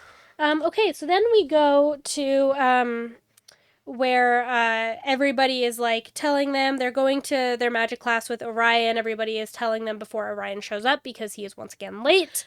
Yep. And he's telling them or all the people around them are telling them that they don't want them to be here. No one wants Sophia there. Blah, blah, blah. And Kylie is handing out pamphlets to a party in the Orb next Friday. Party from Kylie. She obviously doesn't give it to Darcy and Tori because no one wants them there. And then Orion finally barges in and tells Kylie if she ever hands out garbage in his classroom again, she'll be banned from attending a single one of this year's formals, and that shuts her up. Orion then writes another sign on the wall saying, "You are not unique." I love him. And he tells the class every star sign in the zodiac holds its own attributes, good and bad. They can influence your nature, but they do not make you different or special. They make you fae. Everybody shares two defining celestial beings in common: the sun and the moon. They bind us, and they bind us, and no order, no eyeliner or blue hair makes you different. And he's pointing at Darcy because Darcy has blue hair. Yeah. Yeah. A lot of references to Darcy's hair. Yeah, it's got a thing for that, apparently. Mm-hmm. So he tells everybody that there are 12 star signs, and I expect even our Royal Vega heirs to know what they are. So let's hear them. Darcy is able to, like, call them all out because she's obsessed. We're thankful that Tori didn't get called out. And so then he reads Tori's palm because he hadn't done Tori's yet. He'd only done Darcy's. So Tori gets them. We don't get told what they are, but I imagine that they're powerful. And once again, Orion not caring about consent at all. Orion bites Tori. Oh, yeah. Now, let me be clear, somebody else Has staked a claim. already has a claim. And we know that Caleb's one of the most powerful vampires to exist. We would assume that that is more powerful than Orion. Mm-hmm. But we also have this situation where vampires and teachers and students are not supposed to have these relationships. We got a weird power dynamic. Yeah. Most powerful vampire and teacher vampire. Yeah. So, he bites Tori, which immediately gets posted to Facebook by Kylie. Looks like Professor Orion is tapping into someone else's source. Comments Caleb Altair immediately. WTF. Orion looked like he was about to murder every one of us when the door flew wide open and Caleb sprinted into the room, diving over Orion's desk. She is my source. Touch her again and you're dead, professor or not. And Orion says in a deadly tone, fine, but the other Vega twin is mine. Now staking claim to Darcy. Yeah. So we have Caleb, who has a claim on Tori, and Orion, who has a claim on Darcy. And it's interesting, too, because, like, your suborders of Fae, like the vampires and stuff, like, they have their own culture within them, too, where, like, clearly you don't touch someone else's source. Clearly. And there are repercussions of that. Yeah. So, I always found that fascinating, too. Mm-hmm. It'll be interesting to see how that plays out. I know, we got some alpha holes. A-holes, whatever you call them. So then, basically, Darcy says to Tori, do we get a say in this by any chance? Because that would make too much sense whatsoever. Tori says, not unless we can fight them off. And then we go back to class like nothing happened. Yep. And Orion explains that when you're awakened, you will always obtain the elemental power linked to your star sign. For example, as a water sign, you're Pisces, usually gifted with the elemental magic of water. That's the way that it works. So I would be given water. You would be given fire? Yep. Ooh, nailed that. But those who gain more than one element are usually gifted because they are linked to more than one constellation. Yeah. Sure. But some constellations aren't linked to an element, and if someone is attached to one of those, they might have another element, like a constellation that's not. Yeah, there's like a whole thing about like the night sky you're born under, and you're like all of that. Yeah, exactly. So if and like, your parents, there's like a genetic aspect to it too. Yeah, it's kind of ambiguous enough that people can it's by chance a little bit. Yeah. But there's things that make something higher probable. Yeah, there's like a long statistical range. Exactly. Yeah. So then Darcy stays back after class, and Orion has to explain to her what it means to be his source. And that basically means, like, if somebody else bites you, you have an obligation to tell me. You're not, like, you have to fight somebody else off. Like, you're mine, basically. Don't. Yeah, no one touchy. Yeah. Well, no one bitey. Yeah. And he also asked them how the coercion shield is coming, and she says, better, I've been practicing with friends. Not really true, but it's kind of happening. Again, still not the priority it should be. Yeah. So Darcy and Orion are having this conversation, and Darcy goes to him respectfully and says, one day, Professor, I'm going to be strong enough to fight you off. And he goes, I know, his eyes glittering, but until that day, you're mine, Blue. And Darcy gets her nickname. Yeah. Okay. So Tori, who has been avoiding the hairs all day, the heirs, the heirs all day, heads to the parcel room to pick up clothes that she ordered for her and Darcy. Her stipend is great. Her clothes got burned off, and so she needs new clothes. She wants, like, pretty new stuff. So she goes to the parcel room, and she hears a familiar voice. It's Darius, who we haven't really seen much of. Yeah, he's not a big player in this first book. No, but, like, we just kind of know he's broody. He's got, like, dark eyes, and he stares and glares with them. He's pissed off. He's very powerful, and he's a little bit sketchy. Like, he seems to be the leader. Yeah, he seems to be the most powerful of the heirs. Yeah. Which, if they're supposed to be equal, it's not the case. No. Which is problematic. Mm-hmm. And he likes fire. He likes fire. So he's on the phone, and when he hangs up, he has this really annoyed, flirty conversation with Tori. They kind of go back and forth, and he shows her how to get the package because it's, like, a number of buttons that you have to push. It's not, like, super intuitive, I guess. So he shows her how to do that. He calls her Roxy again. She says, hey, can you not do that? He calls her Roxy again. Like, he just no respect, this man. Yeah, that's not stopping. Yeah. And he, like, grabs her. He pulls her atlas out of her hands, to, like, and then he goes to snatch it back. He ignores her. Like, he's mean. He's not pleasant. They're all bullies. They're all assholes. Yeah.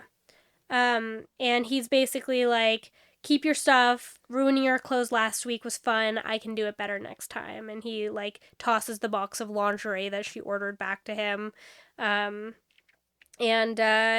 that's pretty much their little interaction. We find out that Darius is more of an asshole and that Tori can flirt, basically. Yeah. They got banter. Yeah.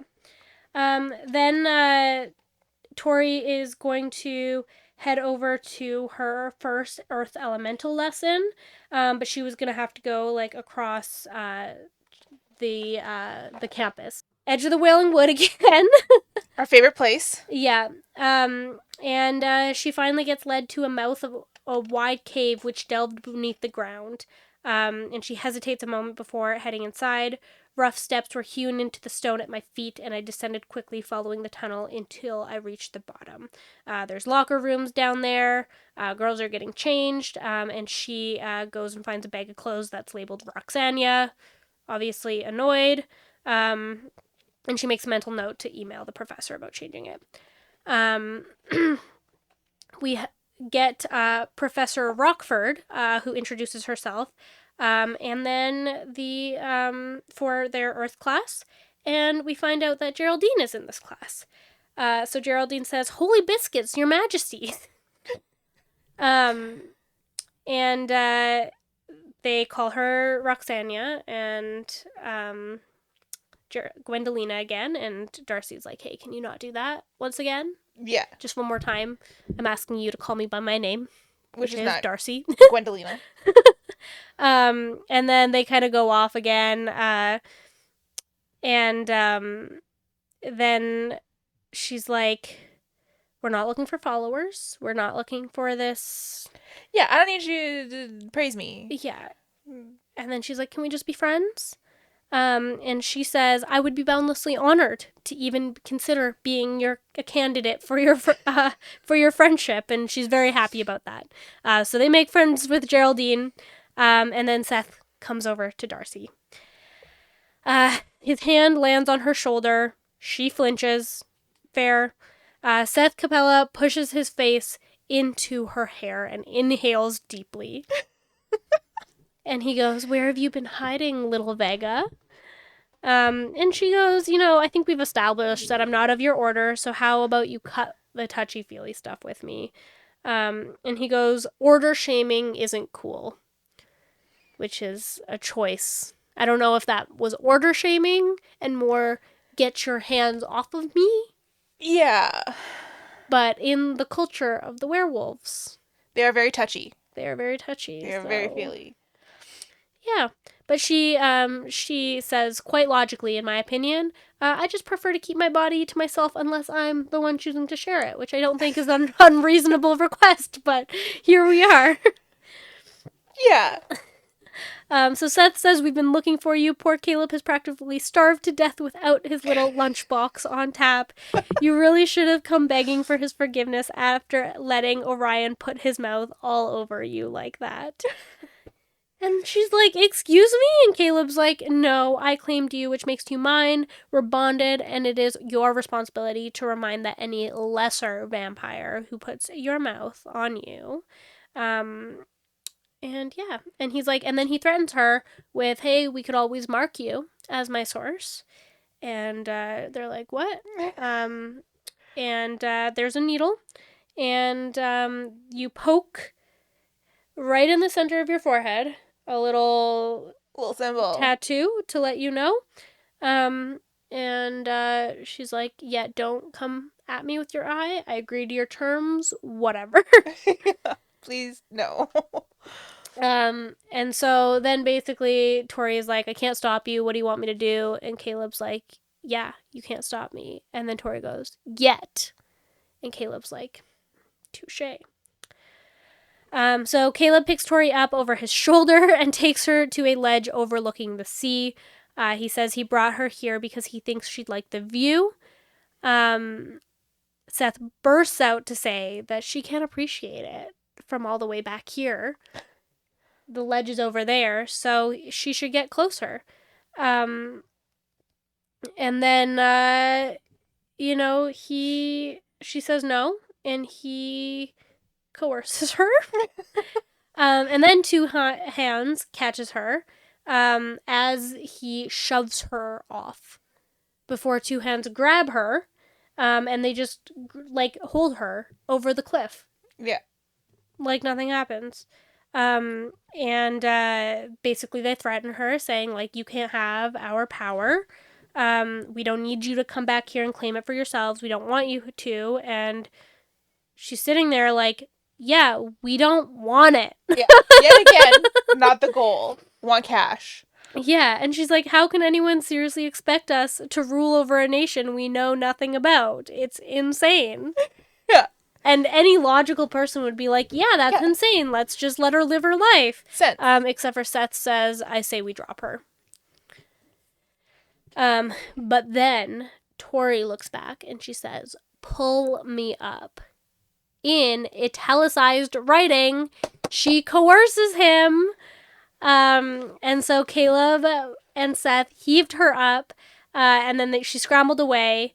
And then she tries it again, say, "Stay away from me." Obviously doesn't work. They have their guards up. Yeah. But they're like, "Whoa, she's powerful." Yeah. And that's the first time Tori coerces someone else. Which, step in the right direction. Mm-hmm. We're still not shielding. Still not shielding. Still raw dogging that one. Yeah. But we're starting to get a sense of how powerful these two twins are. Yeah. And they're making progress. Yeah. And after all that, we finally made it to Friday. Woo! Yeah. So it's their first Friday night, and they all want to go out. Yeah. There's kind of a party at the Orb, but they're like, "We don't really want to do that because we're going to see people we know." So Diego suggests that we go off campus. Mm-hmm. We find out that Diego actually has a car. And he's like, "I'll go grab the keys. Let's go." And so Tori's like, "Give us 30 minutes. We about to look hot. And we'll come with you." So they get all dressed up. Diego says something like super stereotypically Spanglish. I think he says like "Let's go, chicas" or something. And they head to the car. They immediately hear Geraldine, and they're like, "Oh no," because she squealed. And Tori's like, "Don't tell her we're going out. We don't want her Jerry to with be us." there. And she says, "Jiminy crickets, are you going out yonder beyond the gobblety gates? I was just about to catch the shuttle. We can all go together like geese for a gander." Yep. And then Darcy says, "We were actually just going to the orb." And her eyes cast down at our clothes to our high heels. "Oh, well, you look as fair as the rising dawn on a starry morn. Perhaps I'll catch you on the morrow. We can break our fast at 7:30 with a batch of our butteriest bagels." I can't even say it. The buttery bagels? Yeah. And Tori's like, "Well," and she goes, "It's no less bother than a barnacle on a barracuda. I shall see you then, your majesties." And then Diego's like, "Let's go," before she realizes we lied. Poor Jerry. I know. She just wants friends. I know. With her queens. Ugh. And we find out that Diego's car is like pretty run down. It's giving like Ron Weasley vibes because they kind of pointed out a really nice car and they're like, "Oh, is that yours?" And he's like, "No." And then he was like, "This is mine." And it's like this beaten down, sad one. And you kind of get this feeling he might not be super well off. Yeah. But they get in the car barely starts, and they go into town. Kind of described as if it was like an Italian city brochure. Yeah. Yeah, it's just like kind of like stone everywhere and like nice restaurants and stuff downtown. And so they follow into like this restaurant bar on the corner of the street. The windowsills were painted red. Flowers hung from several baskets around the doorway, and Sophia says that she likes this place. So they go in, and it's called Andromeda's Place. The place was brimming with people, and Sophia says, "Look, isn't that Professor Orion?" And on the far side of the bar, Orion was sitting knee to knee with a leggy brunette who looked like beauty on speed. And Darcy just goes, "Could be," and sloughs it off. So they sit down and order drinks, and Darcy kind of acknowledges that, like, in Chicago, they had fake IDs because the legal drinking age in Chicago is 21, right? Yep. And the waitress just takes their order and brings them back. And Darcy's like, "Don't you have, like, a legal drinking age here? Like, I'm not of age." Yeah. And Diego says, "Nah, there's no laws against drinking here." It is a wild, wild west. Well, like, there are countries here where that's the case. I don't know what China's is, but I was there when I was fairly young. Yeah. Not underage in Canada, but, like, Close. And I just accidentally bought alcohol. And then I drank it, and then I was like, oh no. Right. I am intoxicated. And, like, I'm pretty sure my little sister could have bought it. No problem. That's crazy. Yeah, so basically he just says, like, as long as you have gold to buy it, you do, and kids tend not to have gold, so... Yeah. But no legal age, so that's great. So Darcy and Tori make some awkward eye contact, and they say, "My kind of crazy, let's go." Then a group of professors walk in the door, including Washer, who is in a tight flowery shirt with a lot of buttons undone. So again, just giving me this Ace Ventura vibe. Yeah, you got 2 buttons at the bottom and chest hair. Yeah. So then Sophia basically, Washer cast his eyes their way and, like, winked at them, so Sophia was like, "He's a total perv." And then Diego goes, "Shots." So they ordered more drinks, and Sophia goes, "Yes." They all bring out the shots, and outside of the restaurant, Geraldine is crossing a street with a paper bag in her grip. And so Tori was like, "Hide," and they hid. They're gone. Geraldine sees them and enters the restaurant, saying she thought that they were staying at the Orb. She shows them their silvering, sparkling badges that she had made. that has ass inscribed. And they were like, excuse me? And she's like, it's an acronym. It's called the Almighty Sovereign Societies, and therefore their support with them. And, Darcy mentions, like, hey, it spells ass, and Geraldine's like, no one's gonna notice that except for you, Darcy. Crazy like, talk. Whatever. So then Geraldine's like, I'll be back in 1 hour, then we can all go dancing.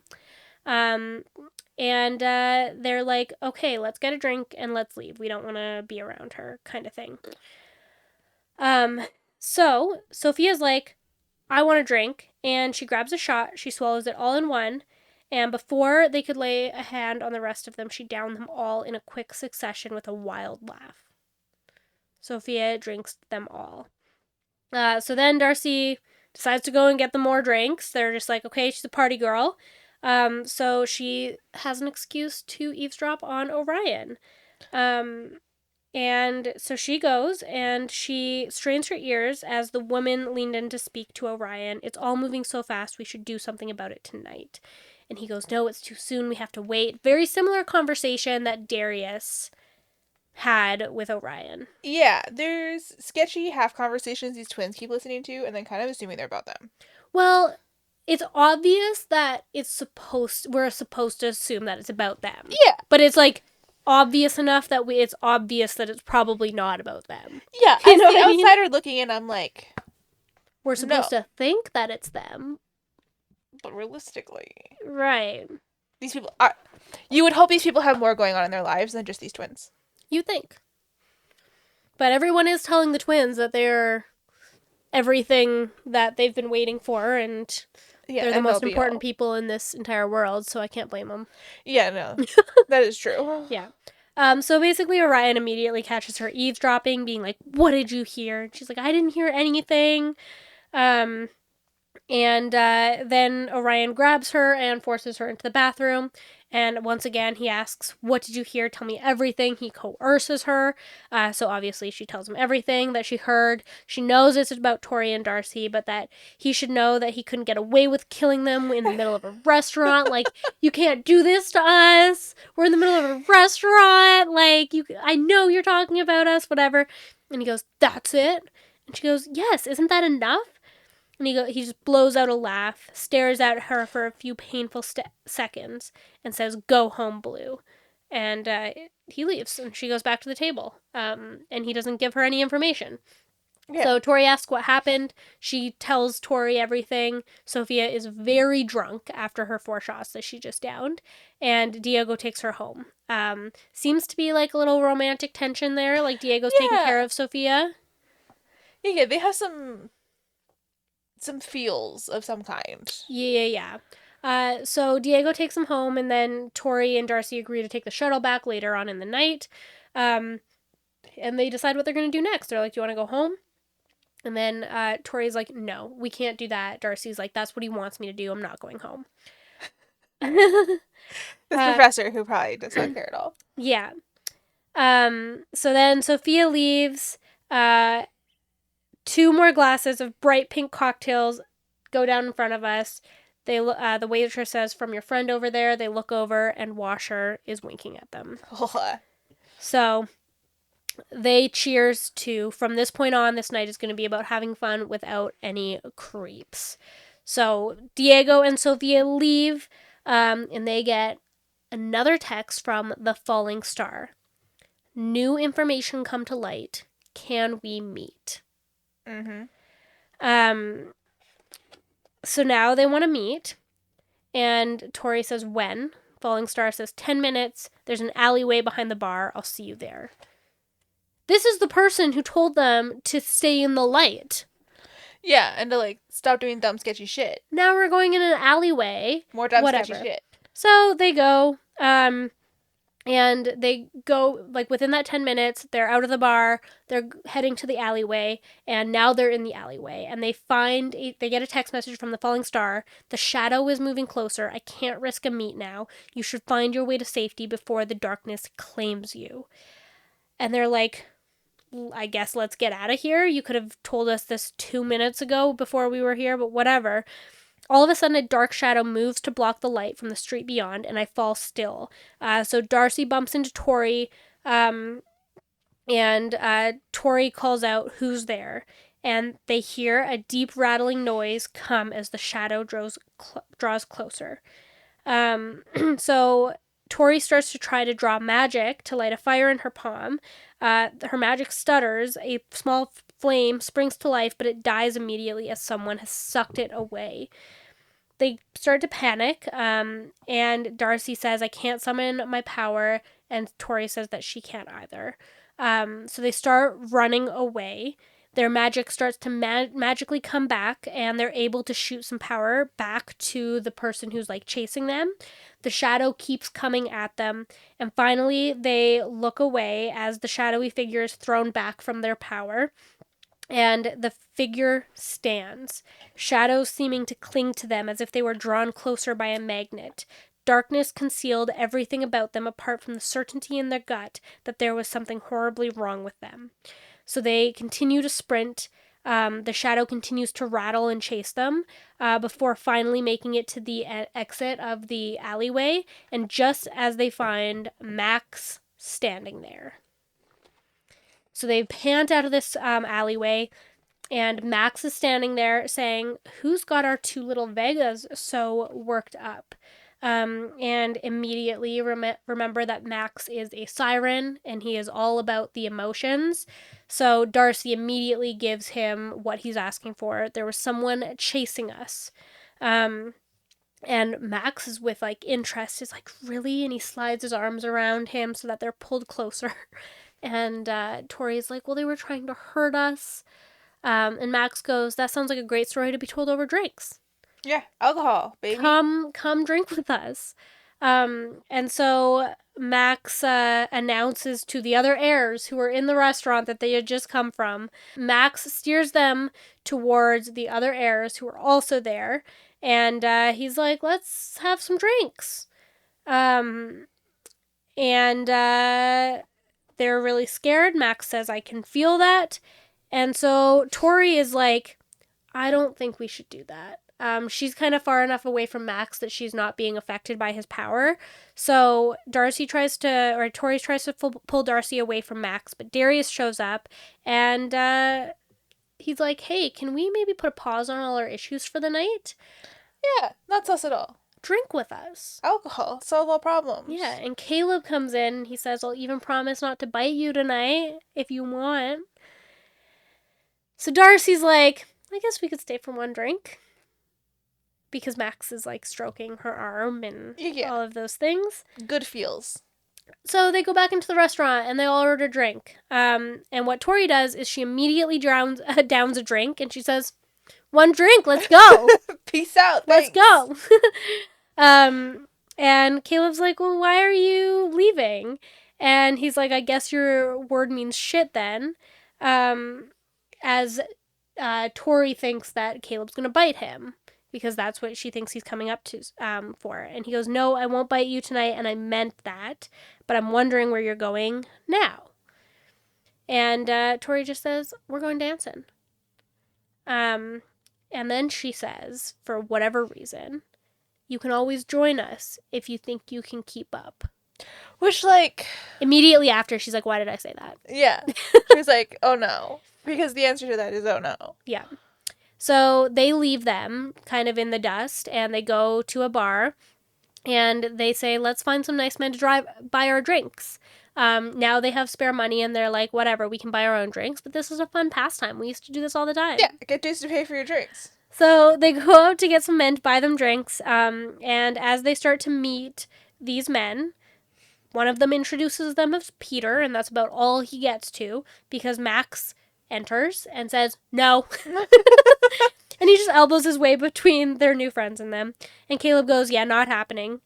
So Darcy's like, "Well, now you're going to put a stop to our free drinks?" And Caleb's like, "Well, why are you drinking at the bar? We have a whole VIP session to ourselves." And Tori goes, "I think you just answered your own question there, Caleb. We're not hanging out with you. We have no..." Yeah. We don't need this in our lives. So Darcy's like, "You know what? If we're not drinking, we might as well be dancing." She pulls Darcy, and Tori and Darcy go out to dance. So they're dancing. They're having a great old time. Tori feels hands on her hips. And Darcy also is feeling hands on her hips. Darcy flashes Tori a wide-eyed look, and Tori looks back, and it's Darius back grinding on her. And Darcy looks back, and it is none other than Seth Capella, our werewolf daddy. So Tori smirks at Darcy, and they kind of have a little, like, when in Rome kind of moment. And they do that. They get very close dancing, Tori and Darius, and Caleb randomly yells, drinks, which takes Tori out of it, and she starts to take a step back, basically right before her and Darius are, like, about to start going at it on the dance floor. Yeah. Yeah. Taking a step past third base on the dance floor. Yeah. So Caleb's like, drinks. Darius kept his gaze locked on me as he consumed me in his own shot. But I took another step back. I wasn't going to fall into his trap again. He was rude and arrogant and full of himself. All true. So basically, Caleb comes over, looks at Darius, and tells him that Orion is looking for him. So then Darius pieces out. So then Caleb left him, and Darcy and Tori are like, okay, we're done. And Caleb scowls because Tori's not dancing with Caleb now. So Tori then goes to find Caleb and starts dancing with him. And she asks Caleb, did you hate Orion before he tried to poach my blood, or is it all about me? And he goes, well, it's a vampire thing. We're always driven to secure the best source available. We have a hierarchy that's determined by power, but his position as my teacher makes our relationship a little more strained. I should respect him because he's a professor at my school and technically my superior, but I'm more powerful than him, so it causes tension. Makes sense. And then she's like, kind of just like, I don't want to be your walking juice box. That's great. And he goes, well, what if I did want something other than your blood? And she goes like, what? And then he starts to say, well, what if I wanted to? And then the music suddenly cuts off. The overhead lights flare to life, fills the dance floor with way too much reality for their fuzzy heads. And Professor Astrom's voice comes out and says, would all students of Zodiac Academy please make your way to the student shuttle buses for immediate transportation back to your houses? And then Darcy and Tori get a text from the falling star immediately after. I should have warned her too. We don't know what that means. Something obviously happened. The doors of the bar fly open. Marguerite bursts in, her blood-red hair flying around her and her eyes wide with an excited kind of fear, and says, Geraldine Groose has just been attacked. They're saying she might die. So they start running out because obviously they feel super bad for ditching her, so they agree that they should go find out what happened. Yeah, as they should, because poor Jerry. You're so mean. They were mean. Like, I get Jerry's annoying, but you don't just you ditch also, her by herself. you were supposed to meet her in an hour, and then you didn't meet her, and now she's almost dead. So, they do see her on a stretcher, though. They see that she's alive. There's a paramedic that closes the door, and they see Orion talking to the paramedic. The paramedic says to Orion that you saved her life, and it's a good thing you found her before her attacker could finish what they started. Orion says, I was only just powerful enough. I haven't got a drop of magic left. That could be an issue. And it is. Tori tries to shove Darcy behind, but Orion notices immediately and runs across and sinks his teeth into her neck. So he continues to drink. He's super drained right now. Tori summons fire to make him back off, and he, like, growls at her, and he's like, well, maybe you want to donate to the cause? And Caleb appears now, and now it's like this big standoff of two vampires. Orion just threatened to bite Tori after they just had a conversation about nobody ever biting Tori. Yeah. Caleb's like, you might want to rethink that. And then Orion kind of comes to his senses, and he's like, I haven't been drained like that in a long time. I shouldn't have tried to take that much at once, which is the most we're getting to an apology there. Yeah. And that's it. So then the ambulance pulls away. Orion offers the girls a ride back to their car, and Darcy's like, absolutely not. We're going nowhere with you. You just bit me. Hell no. We're going to take the shuttle. Max and Seth are already there, but we don't see Darius at this point. Darius is still missing. No Darius. Yeah. No, because he disappeared at one point during the bar thing, and then... Yeah, because Caleb had mentioned to Darius that Orion was looking for him. Yeah. So he was with Orion at some point, and Orion was the one who found the dead body. Now they're all back to the shuttle, and nobody knows where Darius is. Sketchy. Yeah. The next morning, the hangover from hell begins for Darcy. Well, she earned that one. She did. She very much did. So Darcy immediately thinks as she wakes up, like, I gotta talk to Geraldine at some point here. So she's, like, starting to get ready, and she is, like, hanging her hair to dry, and she pulls open the door as she's finished getting ready. She's about to go on her mission to find Jerry, and she comes face to face with none other than Seth. Who she was dancing with the night previously. Yeah. Naughty dancing with. Yeah.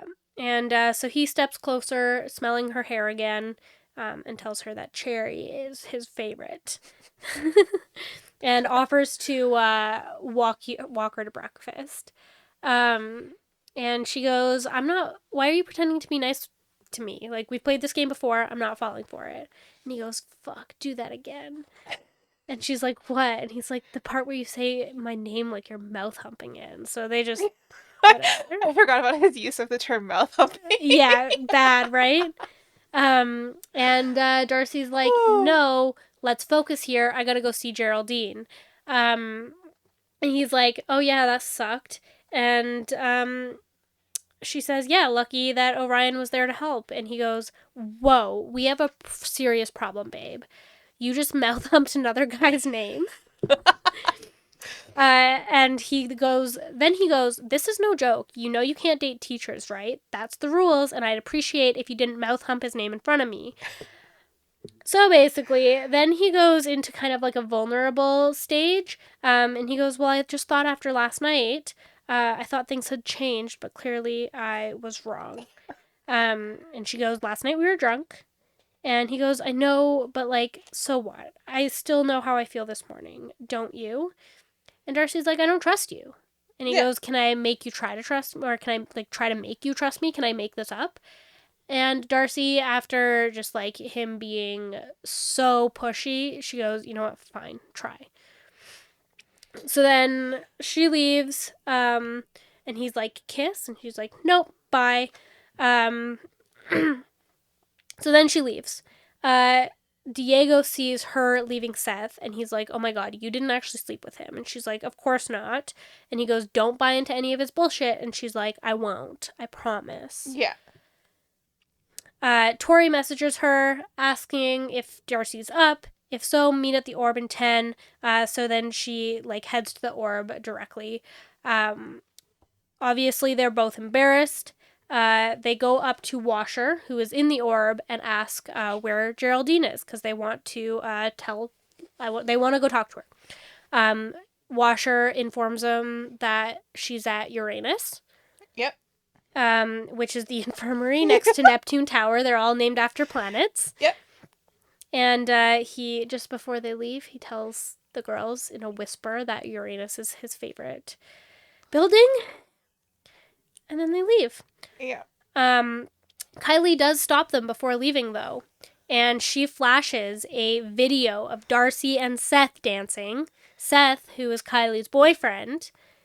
So Darcy basically just gives her sass, because she doesn't really want to get into the argument. Yeah. So Kylie asks Darcy if she screwed him. And Darcy says, nope, was just a dance. Kylie blasted air into Darcy with a nice little slap. Yeah. And then, they kind of started, like, to fight. Tori was like, do you want to fight them? And Darcy's like, can't. And because Darcy's running on fumes because Orion took all of her power. Yep. And then they ran. So they left. They go to Building Uranus to find out if Geraldine is okay, and they ask them if they could see her.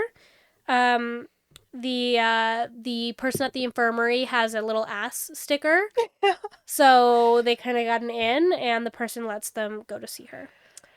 So they ask Geraldine, like, what happened?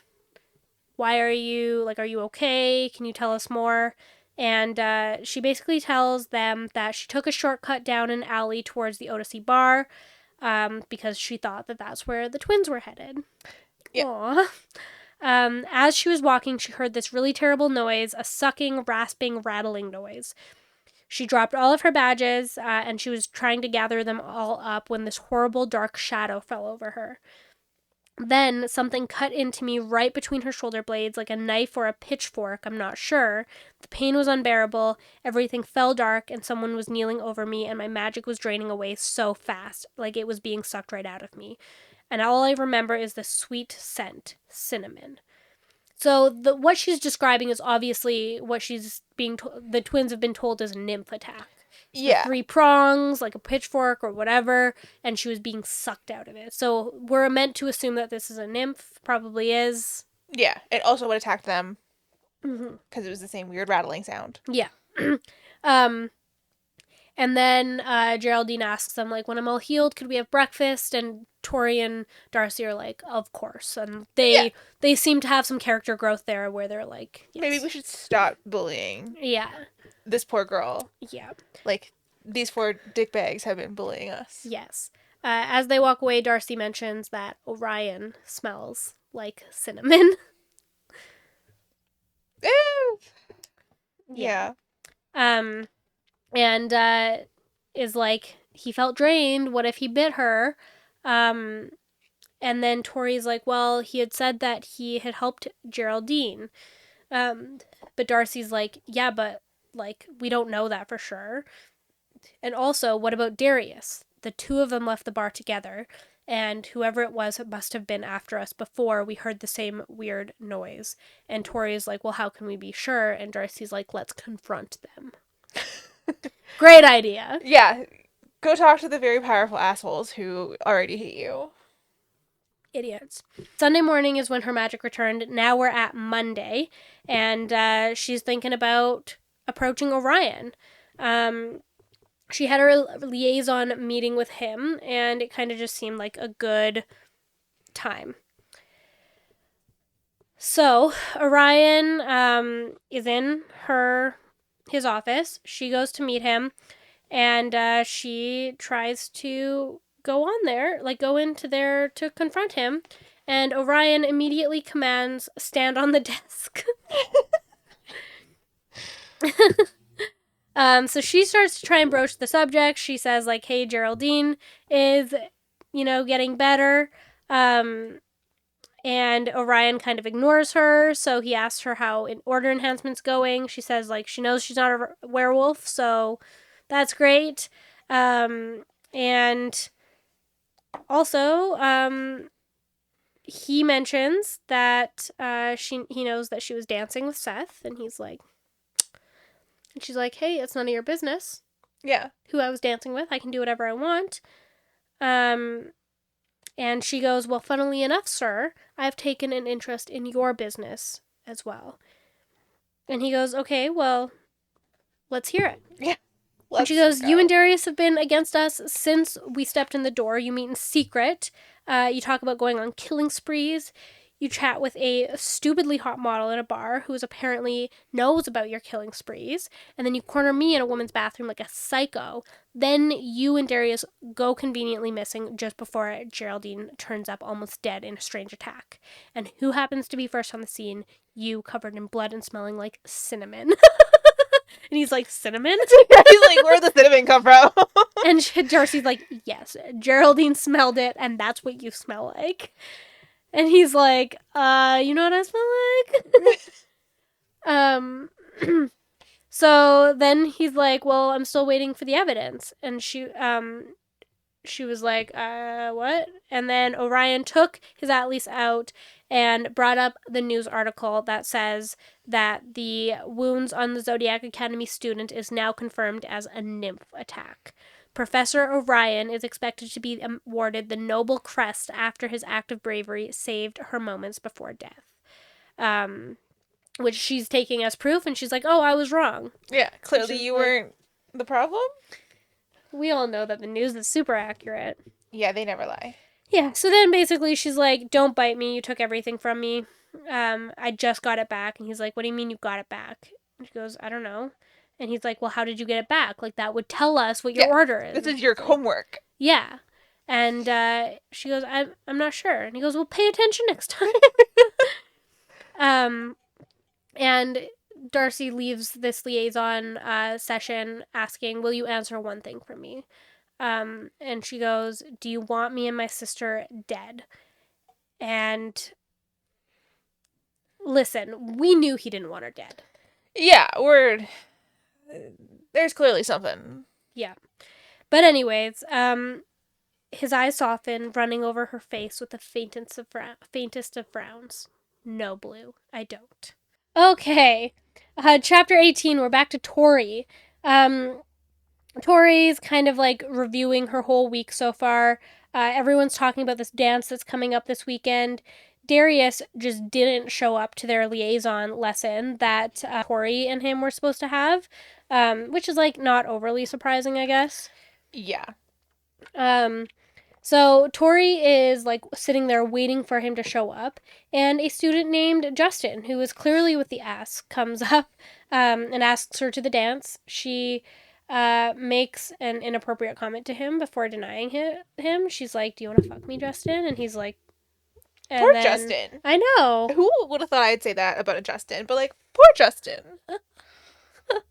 Yeah, so she also is doing some hazing. He calls her Roxania. She's like, don't do that. It's just kind of just a normal thing here to ignore what people want to be called. So she ends up telling him to go and ask Geraldine. She thinks that they'd be a great match. So Tori eventually gets sick of waiting for Darius. She knows she'll be blamed if he doesn't show up. So she storms back to House Ignis to get him. She asks around for his room number so she can like go and get mad at him. She finds out that he has like the nicest room ever. It's like gorgeous. It's huge. Yeah, he's got like a bathtub and everything. Of course. So she goes in and she just like pushes the door open because she doesn't care at this point. A huge space greets her. He's got like a four poster bed. What are they called, those things? Canopy beds or whatever? Yeah. So king size bed, beautiful view of the fire territory, balcony, and then there's like gold everywhere. Yep. Absolutely everywhere. Darius is like, hey, what the hell do you want? And Tori just says, do you have a pirate fetish or something? Because he's just like half naked in a bed full of gold. Yeah. Jewelry, coins, gold. So basically he explains to her that his kind regenerates their power from gold. And we actually don't know at this point what Darius is. Yeah, it's unexplained. Yeah. So she goes, so are you a pirate then? Still pirate. Yeah. And then he's like, what are you doing in my room? And she's like, dude, you are supposed to be helping me with my studies. And he just goes, no. And he stalks closer, and the difference in our heights was made painfully clear as he towered over me, and I was forced to look up at him. And he goes, his body coiled with tension I could practically feel. If you want me to train you, you'll have to make me. If you really are one of our kind, then you're going to need to learn quickly that Fae take what they want, and the only thing that matters to us is power. So if you want me to do something for you, then you're going to have to force me. And they kind of, go at it for a little bit. He tells her that no one is higher up on the food chain than me, Roxy, once again. And she's like, I don't know what my order is yet. So then Darius pins her up against the wall and says, I'll show you my order if you show me yours. He then steps back and gets naked.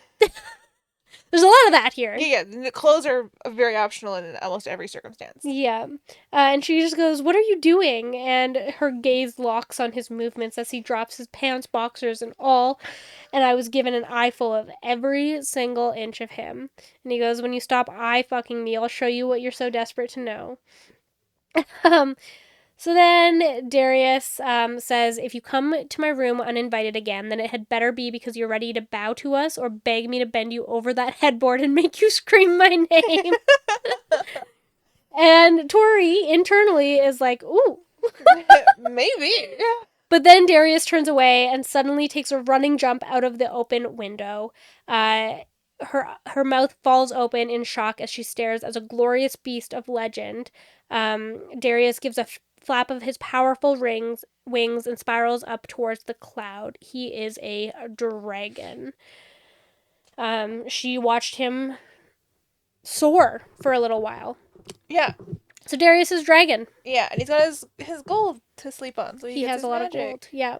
So we kind of find out that he's like probably the most powerful at that moment. He's dragon. Yeah. Big, fire-breathing asshole. You can say that again. With a lot of gold. Yeah. We go back to Darcy, and now we have a siren order enhancement class. We're going to find out if Darcy is a siren. We have Professor Undine, and she is like kind of a mermaid. She looks like a cross between Laura Croft and the Little Mermaid in her tank top and shorts, which is such an interesting visual. Max Riegel is there. And the professor asks them to sit in a circle, and they do this exercise that seems to be something that they do in these classes, where you have a ball and you name an emotion, and the practice is to like get that emotion from other people in the class. So someone is like happy, and then Max is like, no, I want to do fear. And Undine's like, no, we did fear last week. We can't do fear again, Max. You just like to like fear everybody or whatever. So she asks everyone to think of a happy memory from the week and hold the memory out over their heads. And so then they like think about that, even though they feel like they haven't had a lot of happy memories over the week. And a girl comes over to them and says like, tell us about your memory. And Darcy's like, I was out drinking with friends. And the friend continues to say like, what else? And Darcy goes, I saw Professor Orion. And this person starts to realize that like there's sexual tension coming from Darcy. And so she like keeps holding on to Darcy's arm, and Darcy goes, he was angry. He's so hot when he's angry. And then Undine was like, stop, we're not doing lust today. No. Yeah. So Tori's like entranced by her group, and Max is like, dude, you gotta keep your wits about you. And then he's like, and then he goes like, Orion is on your mind? So that was great. They end up deciding that they're not sirens. This doesn't seem to be their whole situation. Yeah, it's not doing it for them. Yeah, they don't get power from it. But Max comes near them to start talking to them as they try to leave, and he goes, come sit with me. And he asks Tori what her greatest fear is. And Tori dives into it. She says, my ex-boyfriend was driving me home late one night. We had been fighting and he kept shouting at me. I told him to shut up and watch the road. He was driving like a maniac. Max rubbed her arm and pulled her closer. She continues, we were heading back from a weekend in Wisconsin. The roads were so dark, he wouldn't slow down. He took a turn too fast. They veered off of a bridge and crashed into the river below. The car sank so fast, and my ex, he got out. He just left me. Just swam to the riverbank. I couldn't get my seatbelt undone, and I panicked. And she's like, crying at this point. She says she couldn't feel her fingers through the cold, and when the water went over her head, she thought it was it. She was going to die stuck in that car while her ex-boyfriend sat on the riverbank and didn't try to help me. But luckily a farmer had seen them swerve off, and he ran out and helped. So basically, she can't get into deep water anymore, and we find out why. She has a very valid fear of water. And then Max goes over to Darcy and asks Darcy what her biggest fear is. And Darcy says that every foster family had ever gotten rid of us, and that like family, that lack of family ties was unbearable. And she always thought that she was the problem, that if she treated these families better, they would love her more. She thought that she was unlovable, and this guy started pursuing her in a year of high school, but it felt nice to talk to someone who seemed to care. And she realized that she was falling in love with him, and eventually she lost her virginity to him at a party. And afterwards, he basically ditched her, and never talked to her again. So he got what he wanted. He got his sex, and then he just left her there after feeding some bullshit about how he wasn't ready for a relationship. So he dumped her 5 seconds after he got what he wanted. On her way home, she was crying. She couldn't see properly. She bashed her right knee after tripping because she was clumsy. And then she said she wanted her hurt branded on her to remind her to never trust anyone again. So she dyed the hair the color of that bruise on her knee that she tripped on, black and blue, her own personal wound. Little cringy. Yeah. Little cheesy. But she says her deepest fear is being cast aside. So she'll never trust anyone again. Max says, thanks for the meal. See you later. Yeah. Max is like, fell for it again, bitches. Yeah. But you know what?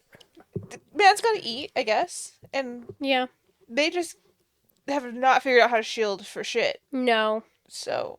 No. But now they know a lot of information that they shouldn't. Yeah, they shared. They spewed. Yeah, I swear we're getting there.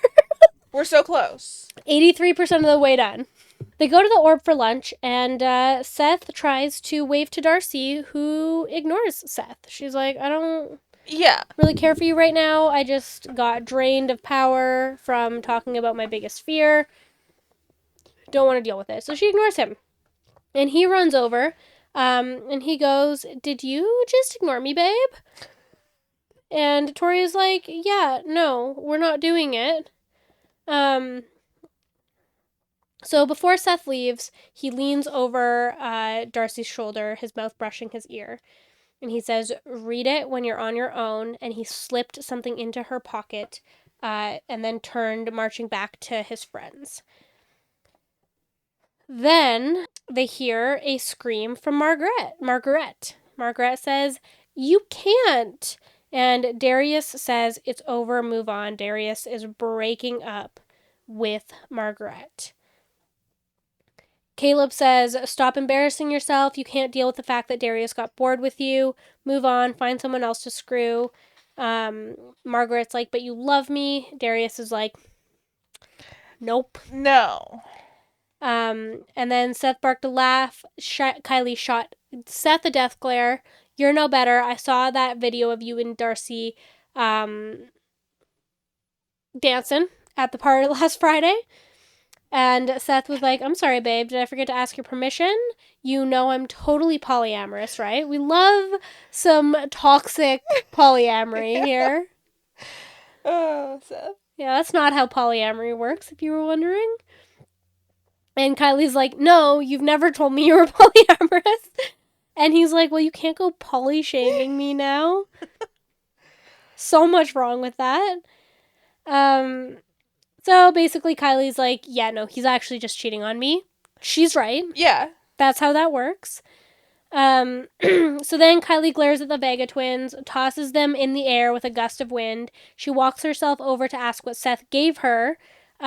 She sticks her hand in Darcy's blazer and grabs the note that Seth left her. She reads it and then she leaves sobbing.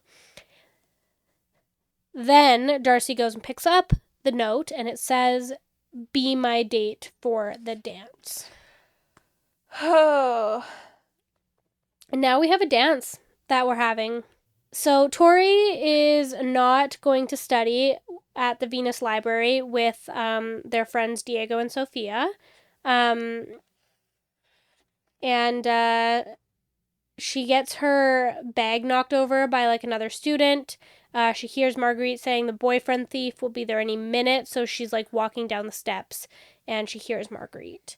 And what obviously is happening is like there's like a trap going on. Yeah, someone's waiting for her. Yeah. So Wow, as she's picking up her stuff, she decides to summon water. Because there's like a plan involving a Pegasus and like glitter or something. It was kind of vague. So she runs the other way to avoid that after summoning water to them.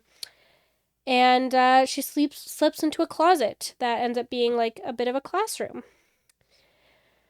She hears the shrieks and then she's like, haha, whatever.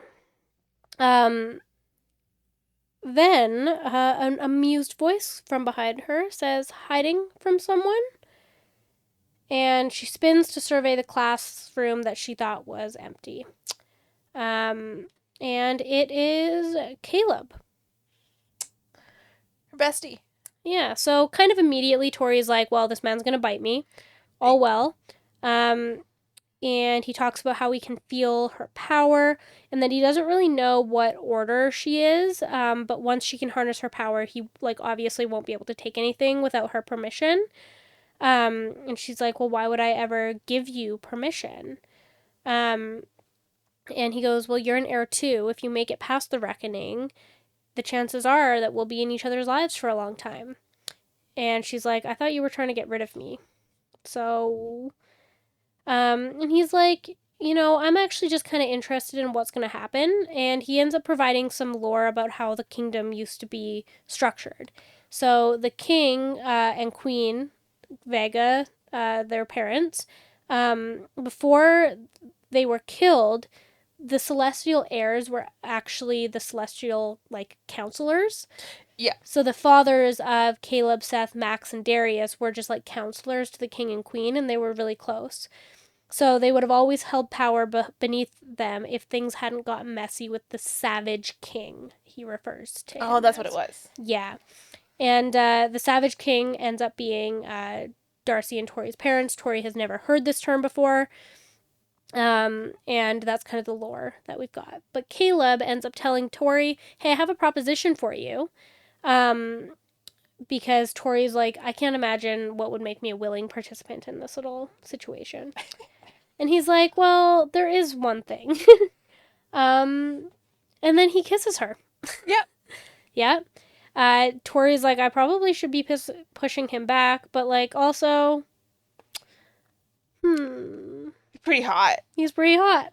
And he's apparently pretty good at kissing. Apparently. So they make out for a little bit, and it gets pretty heated. It gets heated. Yeah, look, skimming through this, there are a lot of words. Yeah. And Caleb's like, you think I'd be a bad decision? And Tori's like, yeah, I do actually think that. And then they don't get super far. Like, it's just a little finger action. Yeah. But then he basically tells her, like, hey, also I have a vampire student coming. I'm mentoring somebody. And she's like, okay. And obviously he does not get anything from, like, sexually from this situation because, like, she's the one who finished. Yep. And she's like, so that was purely for my benefit? And he was like, sure. And then she's like, well, you're still obviously going to bite me. And he goes, well, you could look at it as rewarding me for my efforts. This is officially an exchange of goods. Yeah. And Caleb's like, well, next time I'll be sure to carve out a few hours to dedicate for you, and then neither of us will be left waiting. And then she was like, next time. And he goes, are you going to the dance on Friday? And she's like, yeah. And he goes, well, why don't you blow it off? And she goes, well, why would I ever do that? And he goes, because then I could sneak out and come to your room. And then the student comes, and Caleb bites her. Sorry. So yeah, he just bites her, and then she leaves. As per usual. And then we get to the dance. The Which, end of the book. the jumps in this are wild because the dance is like the next weekend. So we just spent It's on the Friday, so like yeah, it is a weird 80% pacing. 80% of this book was like 4 days, 5 days, and then we're just like bam. Yeah, I think we got, because that was Tuesday or Wednesday, I think that happened. And the dance is on Friday. So we're a week and a half. I think the whole book is 2 weeks. Yeah, give or take. Yeah. So Darcy is wearing this like navy silk dress with long sleeves. Tori's got a black dress on with a push-up bra. Darcy has her hair up. Tori has her hair down. They meet up with Diego and Sophia, and they go towards each other when they see each other. But Darcy hears, "Hey babe," from Seth. Darcy was like, "I didn't accept your Yeah, we didn't say yes to this. invite." And he was like, "I don't really care." And that's kind of it. And she like sloughs him off and says no thanks, and she strolls away. And then they end up meeting with Diego and Sophia. They do tease Sophia about not being able to take her alcohol the other night. They were like, "You got pretty drunk." And Sophia's like, "No, I can handle my drink." It's like they were too strong, or there was something else, and then somebody cuts her off. "Come on, guys, let's stop teasing her and enjoy her night." And that's what Diego says as she interrupts. So, alluding to like maybe something else in the drinks. Yeah. Meant for all four of them as well. Sketchy. I'm speculating. Or like was one of the shots drugged and the rest of them were fine? Maybe. 2 of the shots for the twins? Right. Because she just downed all of them. She downed all of them. Which was rude, but yeah. Beside the point. So as they close in on the orb, they do get a text from the falling stars. The falling star says, "Our stars are finally in alignment. It's time we meet. I'm waiting in the Venus library." So obviously they head to the Venus library and go to the books. And they were like, "Where are they?" They're whispering, they're looking, and they hear a voice here. And it is Professor Astrom, the tarot teacher, looked a little pale as he glances between us. "Girls, I'm sorry for not revealing myself sooner." He reveals that he was a good friend of their mother, and those times were dark. And King Vega, the Savage King, he tells the girls that he was the cruelest of rulers, barely went a day without public execution in the capital. Marissa, their mother, was trying to protect the girls from him, from the way the world was too. Nymph attacks were rising every year. King Vega started growing panicked.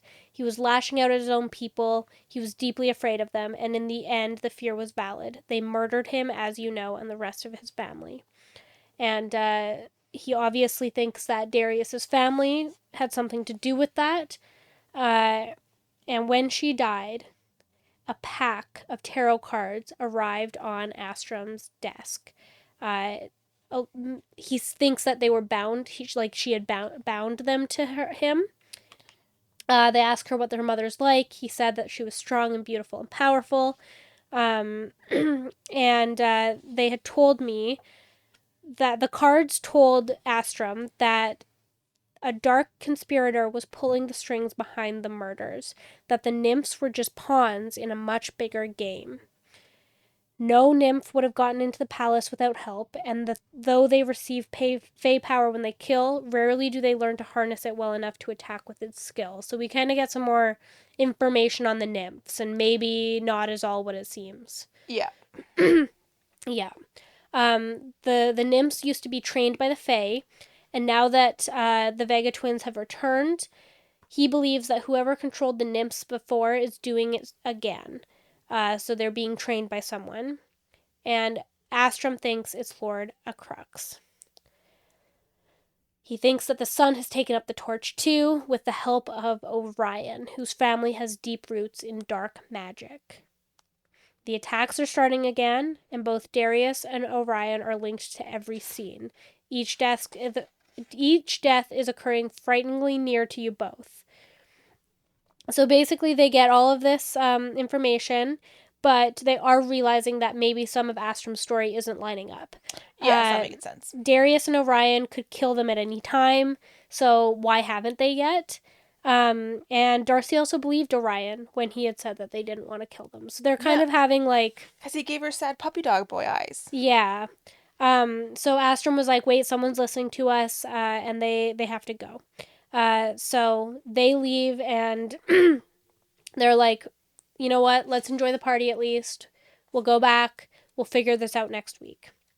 So they go back to the lounge. They're all partying. They're grabbing drinks and all of that stuff. And Darius has someone brush her elbow. She immediately smells cinnamon. And Orion is there and just says, evening, disappears into the crowd. Tori snatches a couple of shots, and they're like, let's go. So the night continues on. They're having a great time. Tori starts to relax. Sophia and Diego are dancing like they're in love.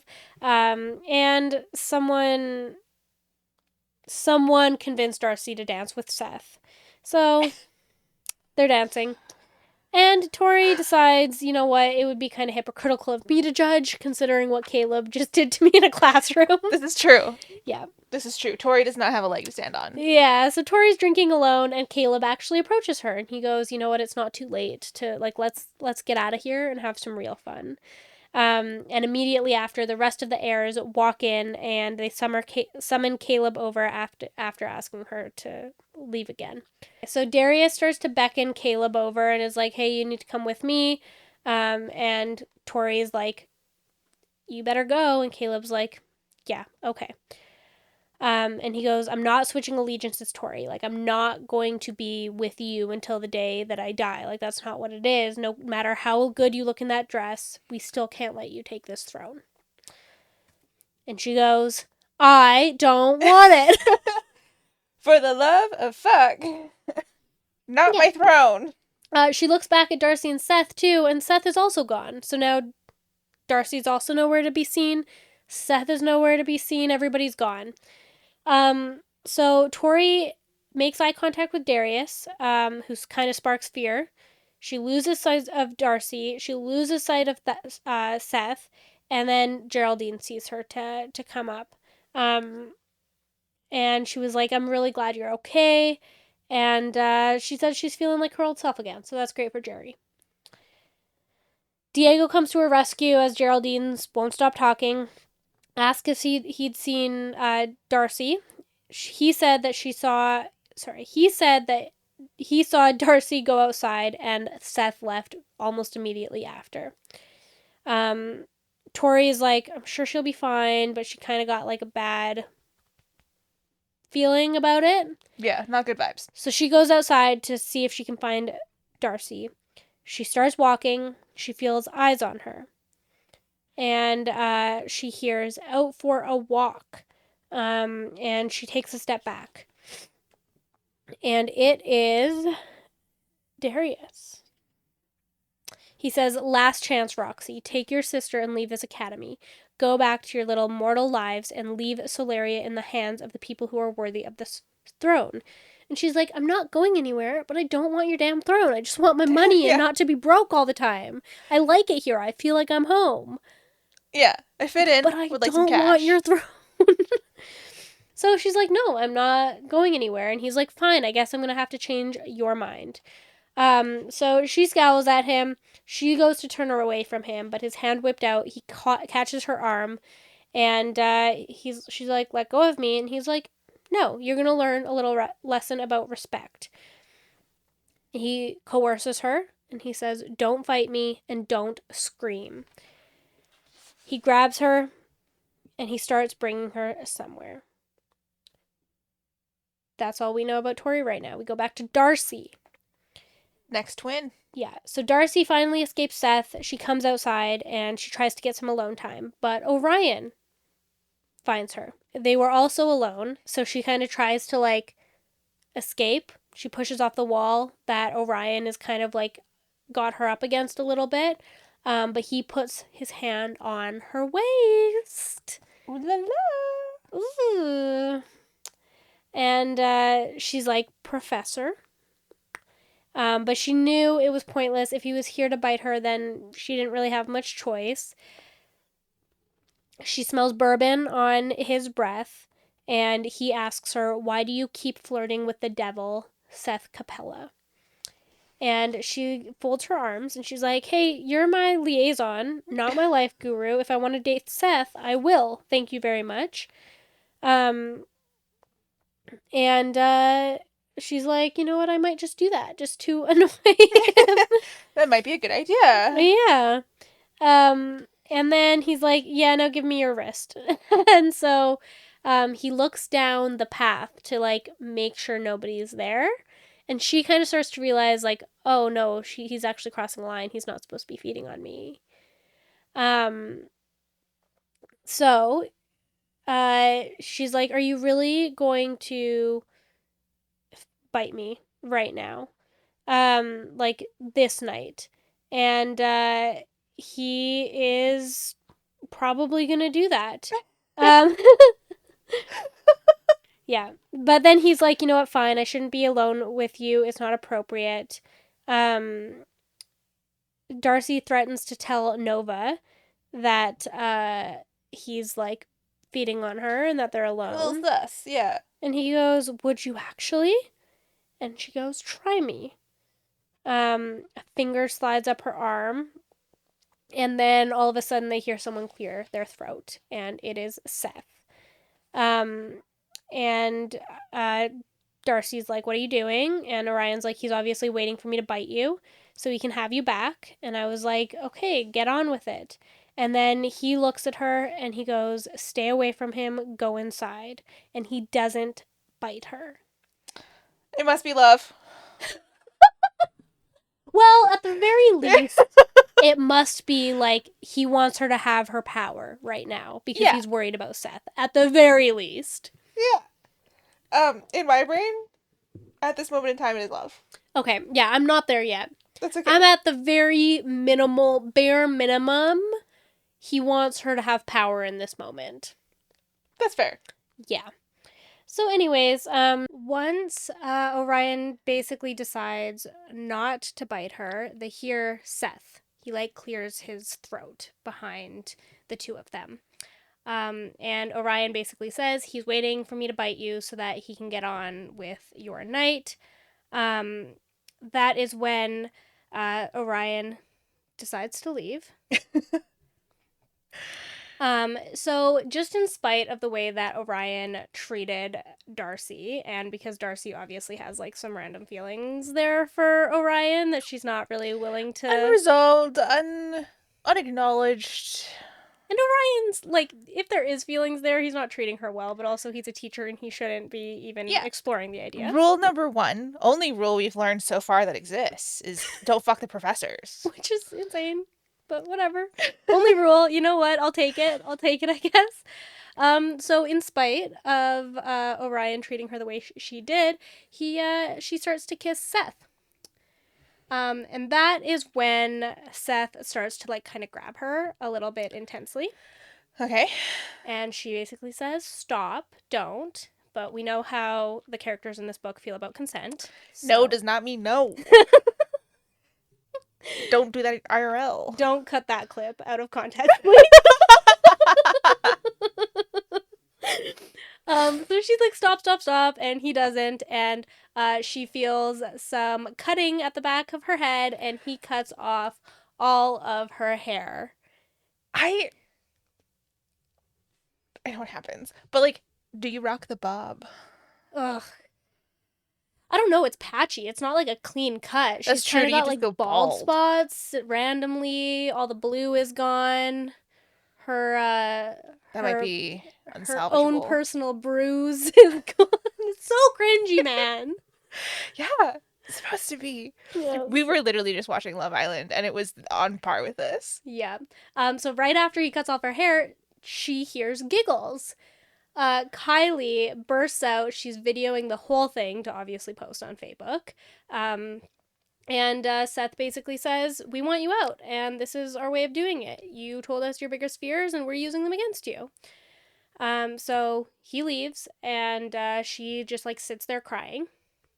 Orion comes back over, and she's like, "What are you doing here?"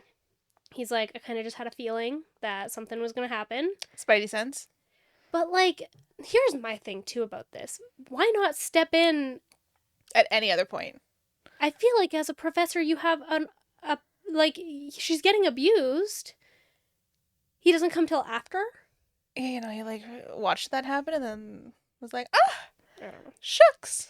Anyway, so he kind of like tells her a bad joke, gets her laughing. She's just whatever. He's like trying to console her, I guess, but like he had every opportunity to prevent this from happening.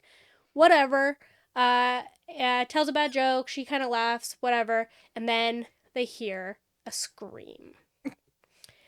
We obviously know that this is going to be Tori. Tori is being dragged off by Darius. So we're going to switch perspectives again. We're going back to Tori, who is being dragged by Darius towards the gym and goes into the large place with the swimming pool. There's a huge group of people. Marguerite's there. The whole pack, like Seth's werewolf pack, is all there.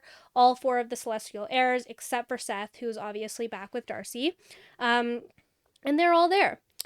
She looks over and she sees 3 diving boards. Max and Caleb are near the tallest one.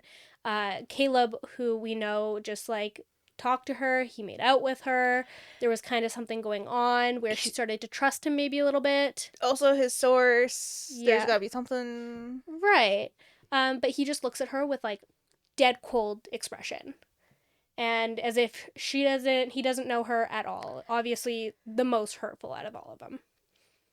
Darius like spins to the whole crowd and starts making his little speech. He says, "A lot of people have been talking about the return of the Vega heirs like there's something special, but I am yet to see anything impressive about them. This one can't even fight off basic coercion." Burn. Tori starts to think about all of the memories of her being almost drowned in the car accident and being abandoned, and obviously starts to freak out. Max then joins in and says, "To rise to this top, we fight against our fears and come out triumphant. So shouldn't one of the girls who claim to be our queens have to prove that she can do the same?" And then he whispers in Tori's ear, "Thanks for sharing your fears with me. It made planning this so much easier." Caleb catches her eye as she starts to pass him as Darius is dragging her towards the diving board, and he throws her a smile, which was super mocking. Yeah. Gross. Like you could picture that like half-cocked little smirk smile. For sure. Screw this guy. Yeah. Out of all of them, screw this guy. So Darius takes her way up to the ladder that leads up to the tallest board. Darius, once again, calls her Roxy, tells her to start climbing. Tori is like, "Hey, I can barely swim. You know this. We went over it." And he goes, "Well, are you ready to bow to us?" And gives her an ultimatum. You either bow to the celestial heirs, or you go up the ladder. Which, I understand why she didn't do this. Like, I understand why she doesn't bow. But they didn't care about their throne. Yeah. So this is just ego at the, like, principle, I guess. Because they also don't know the repercussions of, like, they kind of know the repercussions of the power dynamics in it, but, like, realistically, bow, call it a day, right? Walk off the diving board. Yeah. Like, you kind of get off scot-free. But, like, I don't think that Darius also wanted them to bow. I just think it's a weird line because he either wanted them gone or submissive. But like even submissive, did that matter? Because they're still powerful. There's always going to be that question here. I think he just wanted them gone. Yeah, like I'm end game for him, I'm pretty sure, is them just going back to the human world and never talking about this again. Right. So maybe the bow would have been like, "You're leaving." Either way, Tori's motivation here is her pride. She doesn't care about the throne. She cares about her pride.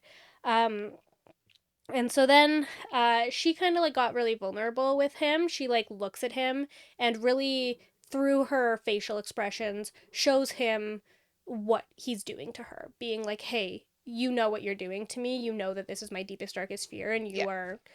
you are actively choosing to do this. Do you want to do it? And she mentions that she kind of thinks that Darius might pull back on it. Like, she sees this inkling of like, ooh, maybe there's humanity there. And then Max coerces her and says, start climbing all the way up. So that whatever moment we had there, Done. So then we have chanting happening, and it was just jump, jump, jump. And she starts to think about her car accident. She's standing on top of this diving board, wondering if she's going to die, what's going to happen. And then she hears Seth. Seth enters the room and he goes, I was worried I was going to miss the show. I've just finished destroying the other one. Obviously, meaning Darcy. And so Tori clocks that, oh no, what happened to Darcy? Max tries to coerce her one more time and says jump, but Tori does manage to fight off Max's coercion here. So she decides not to, but she ultimately decides that she would rather be in choice of the scenario than be forced off of the diving board. So she decides to jump into the water. She takes a step forward, she goes down, and the water was super cold, which is most likely Darius's doing, and Max, who's water. So Darius is taking the heat away from the water, and she manages to get her dress off of her in the pool. She's just in her underwear and her bra because the dress is like holding her down, and she's trying to get up as she sees the 4 celestial heirs just staring down at the water. Darius and Max are forcing the liquid to bend to their command, and as she reaches the top, she hits ice. And that is where Darius and Max have just like iced over the top, and she's unable to get out.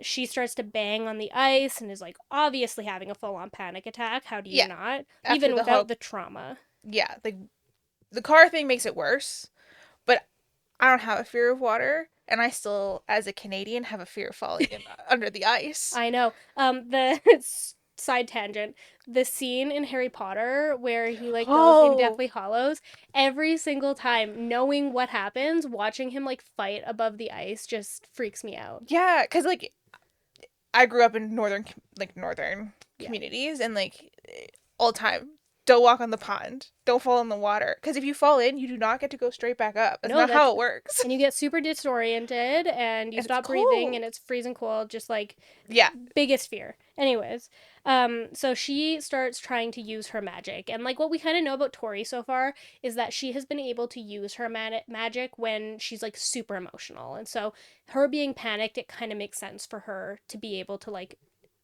get her magic. So she draws it, she summons fire to her hands, and she forces it through the ice, and it does come up.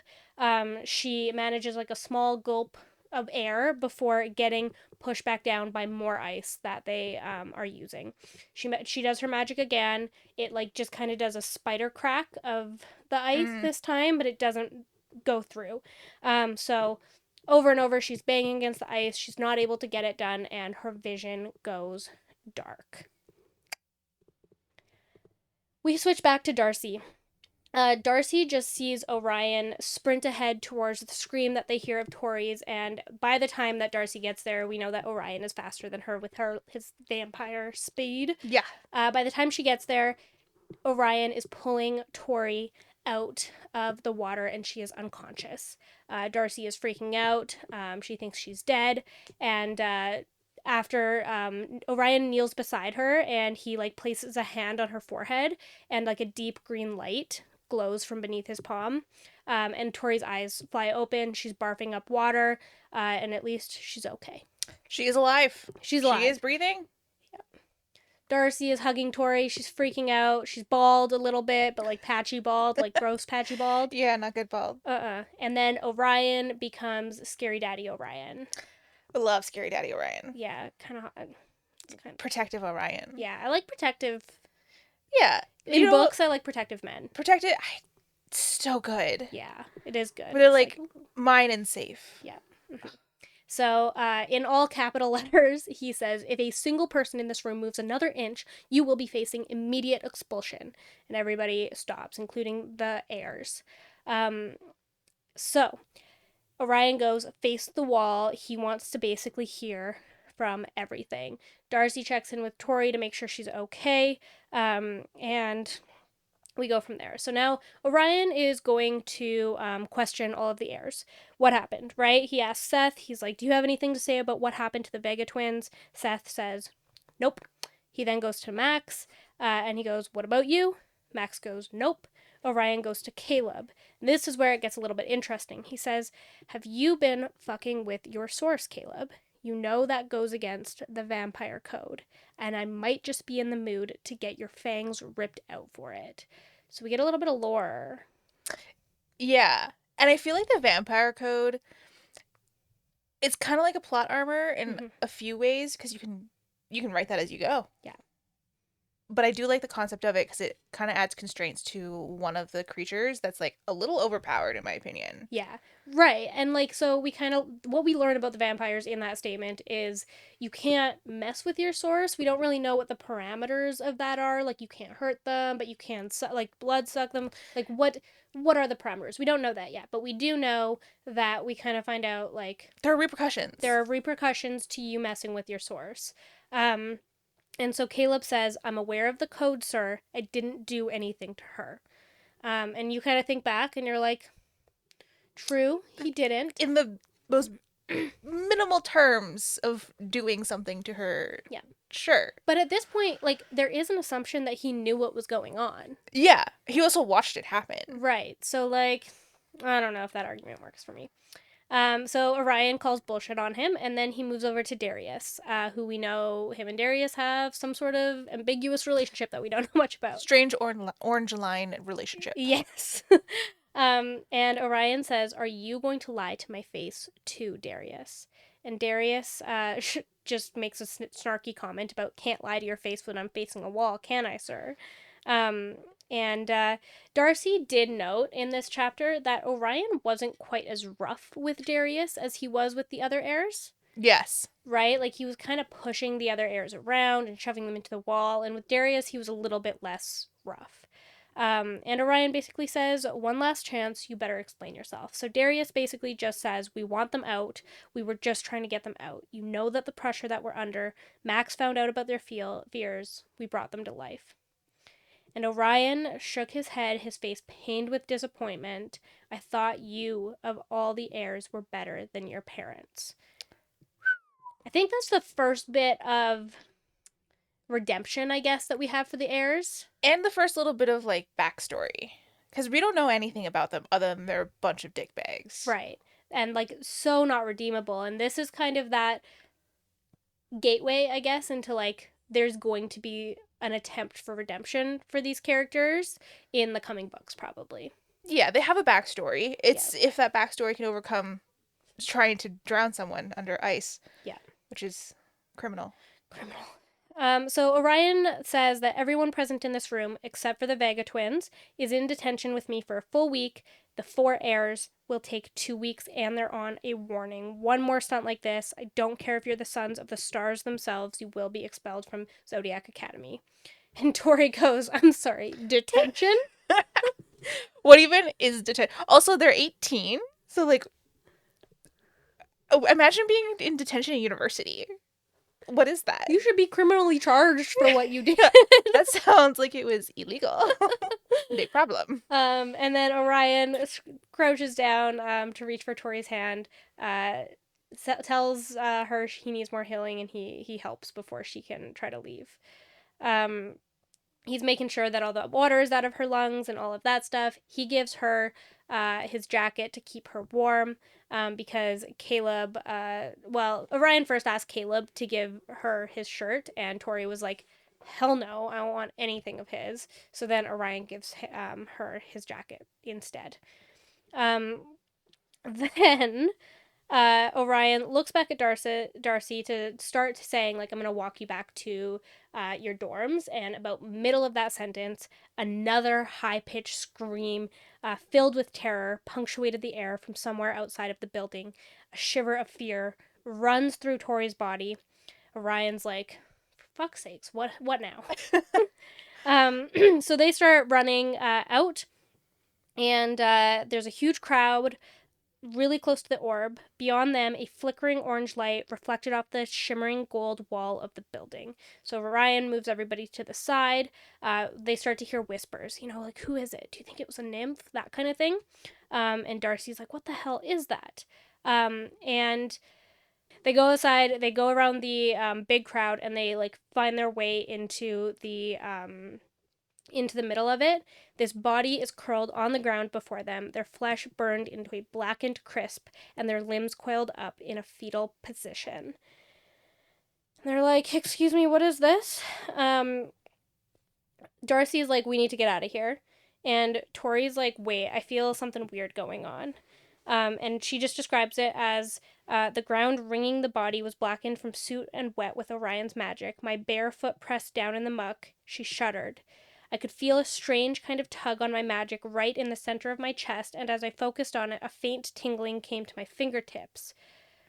I gave into the pull of my magic. I let it slip into my fingers as I set it loose. The corpse before them twitched. Its arm shifted as its charred fingers fell open. The dark card slapped against my chest from his hands, and I gripped it automatically, glancing down in surprise. It was smooth and firm in my grip, miraculously undamaged by the flames which had destroyed its owner's body. That is when they realize that it is Professor Astrum / the falling star. Ooh. Orion gets really angry, Daddy Orion again, and says, in 5 seconds, I'm dousing anyone still here with enough water to wash you right out of the grounds. To which Tori and Darcy do not listen to that even a little bit. No, of course not. Yeah, and he tries to get them out of there again, so they follow the dispersing crowd, and they look at this card, this picture. It is a cloaked skeleton riding a horse. Its empty eyes were staring up at us in warning. At the bottom of the card was a single word: death. They frowned at each other in confusion, and then they flipped over the card, and it has a message on the back. I made a mistake, and now my time is up. The shadow has discovered me, and there is no hope for me to escape their wrath. The answers you seek are hidden between Leo and Libra. Don't trust the flames. Claim your throne. The falling star. And that is where the book ends. Cliffhanger. Yeah, we don't know if Tori and Darcy are gonna stay. We don't know if they're gonna leave. Is this the last straw? What's gonna happen? They're only 2 weeks into this journey. Yeah, we just met Astrum. Don't know what his deal was. He's very vague. Does not give clear answers. No. Also, the biggest fear thing, and I'm not hierarchically categorizing someone's trauma, but like, having your hair cut off versus being literally drowned is like drastically different. Darcy is the sensitive one. Tori, like, let's just be so honest. Tori can handle so much more than Darcy can. Yes, absolutely. I just thought it was really funny. They're like, we're gonna take them down, and Darcy gets her hair chopped off, and then Tori gets murdered. I'm not saying that what happened to Darcy was not traumatic. We're not. Yeah, no. I would cry if someone chopped my hair off like that. Yeah, and like, it would be, even bad. in high school, like, she fell in love with a boy, he slept with her, he left. Like, I get it, that sucks. Yeah. But like, the drama of like, okay, I'm having my own permanent bruise from the night that I fell on my knees after I was sobbing, and I'm dyeing my hair blue, versus Tori, who almost drowned while somebody abandoned her to die. Twice. Yeah, right? It was like I was like, we could have. You're both the same age, honey. Yeah. That part I always found very funny. Like, that's what they came up with. I know that. Yeah. Poor girls, though. Trauma. Yeah, both of them, that sucked. I'm just. Darcy's needs to be protected by a teacher. Darcy needs protective Daddy Orion. Yeah. What a note to leave it on. I know. Which, like, it just pulls you into that second one because you're like, whoa. You gotta know. And I will say the first 2 books in this series are the worst written. They have to be. Yeah, they get better as they go. Well, what I imagine is going to happen as we go into book like 2 and up till 15 or whatever it is that the aggressive trauma and drama of it is going to tone down. Like Jerry with her like excessive screaming and obsession with the heirs, I just have a feeling that is going to tone down as we go through it a little bit, and like there's going to be more of a relationship and like conversations to be had and whatnot. But this is definitely like an extreme version of what we're seeing. Yeah, they start off strong. There's reasons. Yeah. Some of it's irredeemable. Some of it does. Yeah, it's a whole thing. Yeah. Who's your favorite character so far? Oh, dude. That's a big question to ask me. Like, I'm trying to think of who is the least psycho, and I don't really have an answer for you. I don't really have one right now. They all need some work for me. That's valid. Yeah, because I actually remember a point that you made way back when we were talking about me reading them, and I was like, no way in hell.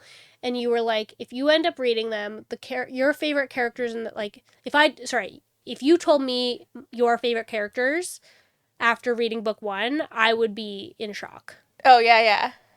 I can tell you. Okay, tell me who your favorite characters are. Caleb and Seth. Caleb, I can see. I can see him getting there. Yeah. Stand them. Okay.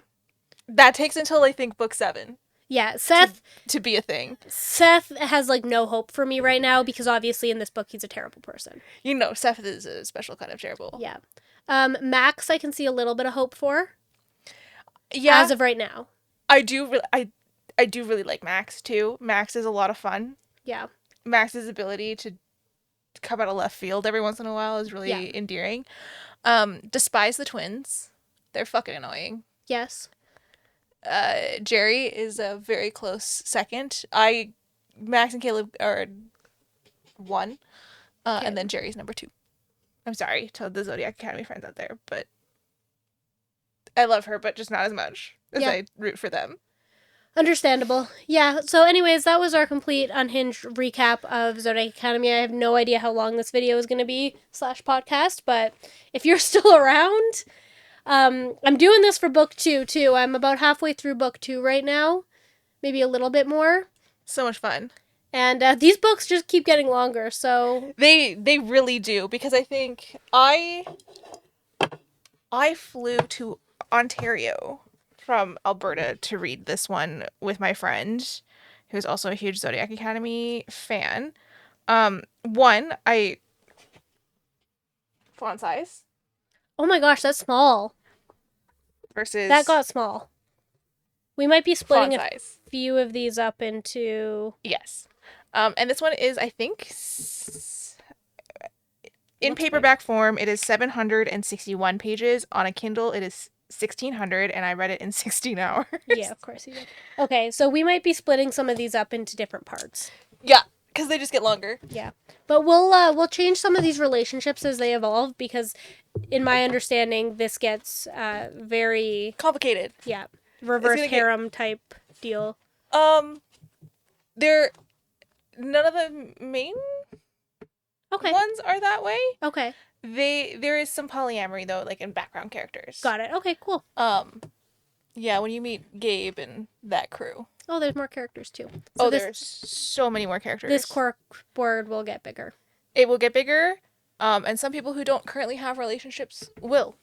Great. All right, we will see you for Zodiac Academy number 2. You can find the sources for all the pictures, except for the ones that are abundantly clear of who they are, in the description.